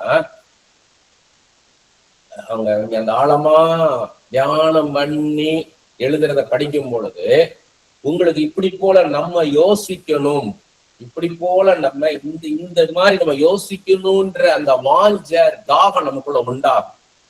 அதான் நீங்க Martin Lloyd Jones, A.W. Dozer, Charles Spurgeon இவங்களுடைய ரைட்டிங்ஸ் எல்லாம் படிக்கணும். அவங்க ஸ்பீச் எல்லாம் கேட்கணும். ரொம்ப அருமையா இருக்கும். உங்களுக்கு கான்பிடன்ஸ் லெவல் வேற லெவல்ல தூக்கிட்டு போவார் ஆண்டவர். ஒரு ஹை லெவல்ல தூக்கிட்டு போயிடுவார். சில காரியம் பார்த்தீங்கன்னா 3 பேரும் ஒரே மாதிரி சொல்றாங்க. அவங்க எல்லாம் ரொம்ப டிசிப்ளின் பீப்புள், ரொம்ப டிசிப்ளின் பீப்புள். அவங்க சொல்றாங்க, மெசேஜை ப்ரிப்பேர் பண்ணும்போது ஓவரா ப்ரிப்பேர் பண்ணாத, பாயிண்டா ப்ரிப்பேர் பண்ணாதன்றாங்க. 3 பேர் சொல்லியிருக்கிறாங்க. வெவ்வேறு இவர் எழுதுனது அவருக்கு தெரியாது, அவர் எழுதுனது அவருக்கு தெரியாது. சார்ல்ஸ் ஸ்பர்ஜன் எழுதுனதே மார்ட்டின் லூயிஸ் ஜோன்ஸ் தெரியாது, மார்ட்டின் லாய்ட் ஜோன்ஸ் எழுதுனது A.W. டோசருக்கு தெரியாது. 3 பேர் வேற வேற காலகட்டங்கள்ல எழுதியிருக்கிறாங்க டீடைல்டா. ஓவரா மெசேஜை ப்ரிப்பேர் பண்ணாத, அதுலயே அது முடிச்சு போயிடும், அதுல ஆண்டவருக்கு பங்கே கிடையாதுன்றாங்க. உனக்கு எவ்வளவு கொடுக்குறாரோ அவளை வச்சுட்டு போ. மேடையில போகும்போது முழுக்க ஆண்டவருக்கு இடம் கொடுன்றாங்க. ஆண்டவர் உன்னை எடுத்து பேசட்டும். அப்படி போகும்போது ஆண்டவருடைய மகத்துவத்தை நீங்க பார்க்கலாம். ஆண்டவர் ஜனங்களோடு பேசுறத நீங்க 3வது மனுஷன் போல நீங்க பார்க்கலாம். அதனால ஆழமான விஷயங்களை கேளுங்க. அதுக்குன்னு ரொம்ப டிஃபரெண்ட் டாக்டரின்ஸ்ல போய் மாட்டிடக்கூடாது. நூதனமான உபதேசங்களுக்குள்ள போய் மாட்டிடக்கூடாது. வேதத்துக்கு புறம்பாத பேசுறாங்களா, உடனே ஸ்டாப் பண்ணிடுங்க. அது என்னதான் பார்த்தேன்னு பாத்தீங்கன்னா உங்களுக்கு உங்களுடைய ஃபெய்த்தை ஷேக் பண்ணிடுவான் சாத்தான். உங்க லைஃப் ஷேக் ஆயிரானது. கரெக்டான டீச்சிங், இது சரியான டீச்சிங்கா, அதுல உட்காந்து கேளுங்க. உங்களை நிதானிங்க. உங்க மனசாட்சி பேசும். ஆண்டவர் உதவி செய்வாரு. இது சரியான டீச்சிங், இது சரியான டீச்சிங் இல்லை அப்படின்னு காமிப்பாரு. ஆரம்பிக்கும் போது படிக்கிறதுன்றது வேற, வாசிக்கிறது. முதல்ல அப்படி வாசித்துக்கிட்டே இருக்கணும், வாசித்துக்கிட்டே போயிட்டே இருக்கணும், தொடர்ந்து போயிட்டே இருக்கணும். இப்போ 1ஆம் அதிகாரம், 2ஆம் அதிகாரம், 3ஆம் அதிகாரம் அப்படி போயிட்டே இருக்கணும். போயிட்டு ஒரு இடம் பாத்தீங்கன்னா இதை குறித்து நான் இன்னுமாக யோசிக்கணும், இதுல ஏதோ ஒண்ணு இருக்குது இதுல அப்படின்னு நிறுத்துவார். அப்ப தெரிஞ்சு கொள்ளணும் இதை குறித்து ஆண்டவர் பேச போறாருன்னு. ஏன்னா மெடிடேஷனுக்கு இன்னும் சில பேர் என்ன சொல்லுவாங்கன்னா, ஒரு வசனத்துல எந்த வார்த்தை மறுபடியும் வருதுன்னு பாருங்கன்னுவாங்க. மறுபடியும் நேபுகாத்நேச்சார் பேசுனது பாத்தீங்கன்னா, இது நான் கட்டினது, இது என்னுடைய, இது நான் என்னுடையன்னு வருது, சுயம் அப்படி போல சொல்லுவாங்க. இது ஒவ்வொருத்தருக்கும் ஒவ்வொரு விதமான அனுபவம். என்னுடைய அனுபவம் என்னன்னு கேட்டீங்கன்னா, இப்ப நான் ஒருத்த படிக்கிறேன் அப்படின்னா, இப்ப நியூஸ் பேப்பர் படிக்கிறேன்னா that is reading, that's all. ஒரு நியூஸ் பேப்பரை படிக்கிறதுன்றது ரீடிங் அவ்வளவுதான். அது ரீடிங், ஜஸ்ட் ரீட் பண்ணேன். ஆனா முக்கியமா ஈரான், இஸ்ரேல், யுஎஸ் என்ன நடந்ததுன்றத என்ன பண்றேன் நானு, உன்னிப்பாக கவனிக்கிறேன், நான் உன்னிப்பாக படிக்கிறேன். அப்ப இது கான்சன்ட்ரேட் பண்ணி நான் படிக்கிறேன் நான். அதே மாதிரிதான் பைபிள்ல இப்ப நான் சொன்னேன், காணாம ஒரு கல்யாணத்துல அவர் தண்ணீரை திராட்சரசமா மாத்தினாரு, அற்புதம் செய்தார், இது முதலாவது அற்புதம். வெறும் தண்ணீரை திராட்சரமா ஆக்கிட்டாரு அப்படின்றது. ஆனா அது உள்ளுக்குள்ள இன்னும் இருக்குது காரியங்கள், அது என் வாழ்க்கைக்கு அவசியமானது அப்படின்னு நினைச்சு மறுபடியுமாக நான் போறேன் பாருங்க. அதுதான் மெடிடேஷன். ஃபர்ஸ்ட் ரீட் பண்றேன். இப்போ உதாரணத்துக்கு ஒரு பையன் படிக்கிறாங்க, பசங்க படிக்கிறாங்க, +2 எக்ஸாம் நடக்குது, 10th எக்ஸாம் நடக்குது. வெறுமனே அவங்க வாசிக்கல, அவங்க it is studying, they are not simply reading. அவங்க சும்மா வாசிக்கல, மறுபடியும் படிக்கிறாங்க. எதுக்குன்னா இது எக்ஸாம்ல கொண்டு போய் அவங்க எழுதணும், இது அவங்க ஞாபகத்துக்குள்ள கொண்டு போகணும், அவங்க மெமரிக்குள்ள கொண்டு போய் அவங்க ஞாபகத்துல கொண்டு போய் இவங்க இதை அப்படியே அங்க ரீப்ரொடியூஸ் பண்ணணும். அப்படி போல அது ஏற்கனவே மெடிடேஷன் மாதிரிதான். அது நம்ம பைபிள் படிக்கும் போது இந்த காணாவூர் கல்யாணத்துக்கும் என்னுடைய வாழ்க்கைக்கு என்ன சம்பந்தம் அப்படின்னு எனக்குள்ள ஒரு கேள்வி வருது. இந்த மொர்தெகாய்க்கும் எனக்கு என்ன சம்பந்தம், இந்த பானபாத்திரக்காரனுக்கும் எனக்கு என்ன சம்பந்தம், இந்த சுயபாகி தலைவனுக்கு எனக்கு என்ன சம்பந்தம், இந்த யோசேப்புக்கும் எனக்கு என்ன சம்பந்தம், எஸ்தர் அனாதையா இருந்ததுக்கும் எனக்கு என்ன சம்பந்தம் அப்படின்ற சொல்லி நான் யோசித்து நான் எனக்கு ரிலேட் பண்ணி இது எனக்கு அவசியமானது ஏதோ ஒண்ணு இருக்குன்னு தேடுறேன் பாருங்க. அதான் மெடிடேஷன்.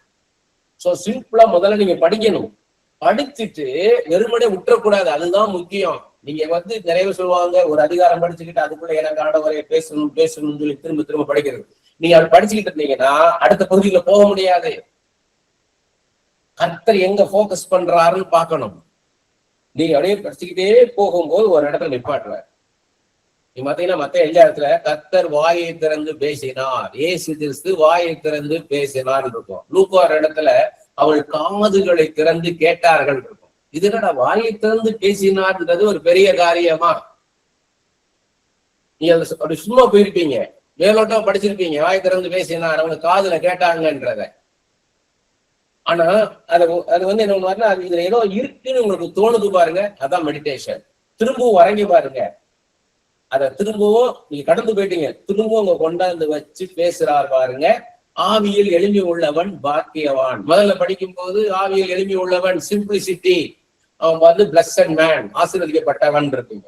ஆவியில் எளிமை உள்ளவன் அப்படின்றது திரும்பவும் நீங்க நினைச்சு பார்க்கும் போதுதான் வரும். அதான் மெடிடேஷன்.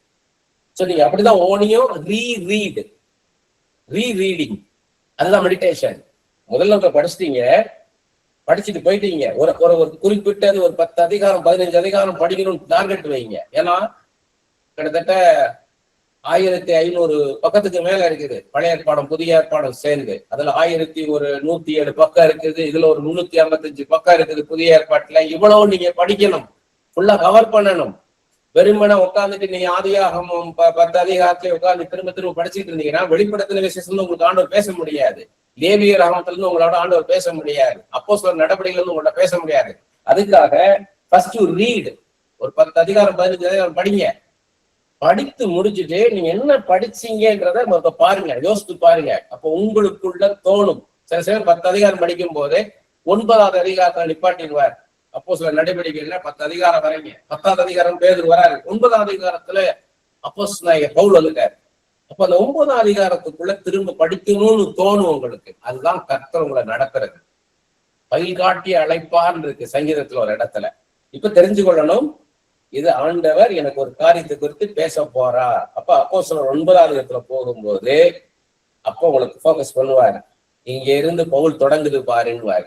இது வரைக்கும் அப்போஸ்தலர்கள் வந்தாங்க, எல்லார குறிச்சும் பேசினார். 9வது அதிகாரத்துல பவுலை குறித்து பேச ஆரம்பிச்சிட்டார். திரும்பி 10வது அதிகாரத்துல பேதுரு வர்றாரு, திரும்ப என்ன பண்ணிட்டாரு, பவுலுக்குள்ள வர்றாரு. அதுக்கு அடுத்து பவுலை குறிச்சு தான் ஃபுல்லா போக்கஸ் போகுது, ஃபுல் டிராவல் பவுலை குறிச்சு தான் போகுது.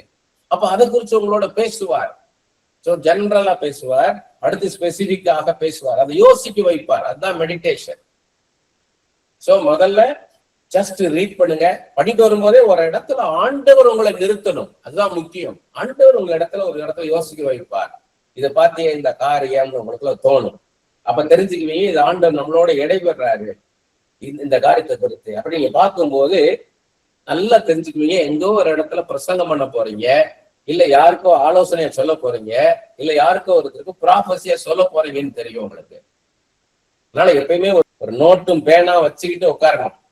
எப்பயுமே என்ன உணர்த்துறாரோ உடனே எழுதணும். அப்படி எழுதி பழகினீங்கன்னா, இன்னைக்கு அதனாலதான் நான் எழுதிக்கிட்டே இருக்கிறேன். நான் எழுதுனது எனக்கு என்னன்னா அப்படியே எனக்குள்ள பதிஞ்சிரும். இந்த பீரோ முழுக்க நோட்டு வச்சிருக்கிறேன், கர்த்தருடைய நாம சொல்றேன். அவ்வளவு நோட்டு இருக்கு, எழுதி இதெல்லாம் எடுத்து பார்த்துட்டு நினைக்கிறீங்களா? இல்ல, அப்பப்போ ஆண்டு பேசிட்டே இருப்பார், எல்லாமே எழுதி அப்படியே எனக்குள்ள பதிஞ்சிரும். நான் ஒரு இடத்துல போய் பேசும்போது இல்ல யாருக்கா ஜெபிக்கும் போது எனக்கு ப்ராஃபஸியா அந்த வார்த்தை வரும் எனக்குள்ள இருந்து. அதனால நம்ம அதிகமாக எழுதணும், அப்படி விட்டுறக்கூடாது. ஆண்டவர் சொல்றாரு, ஓ லீபா காபா, அப்பா நன்றியப்பான்னு போயிடக்கூடாது. எழுதணும், உங்களுக்கு புரியுற மாதிரி எழுதுங்க போதும்.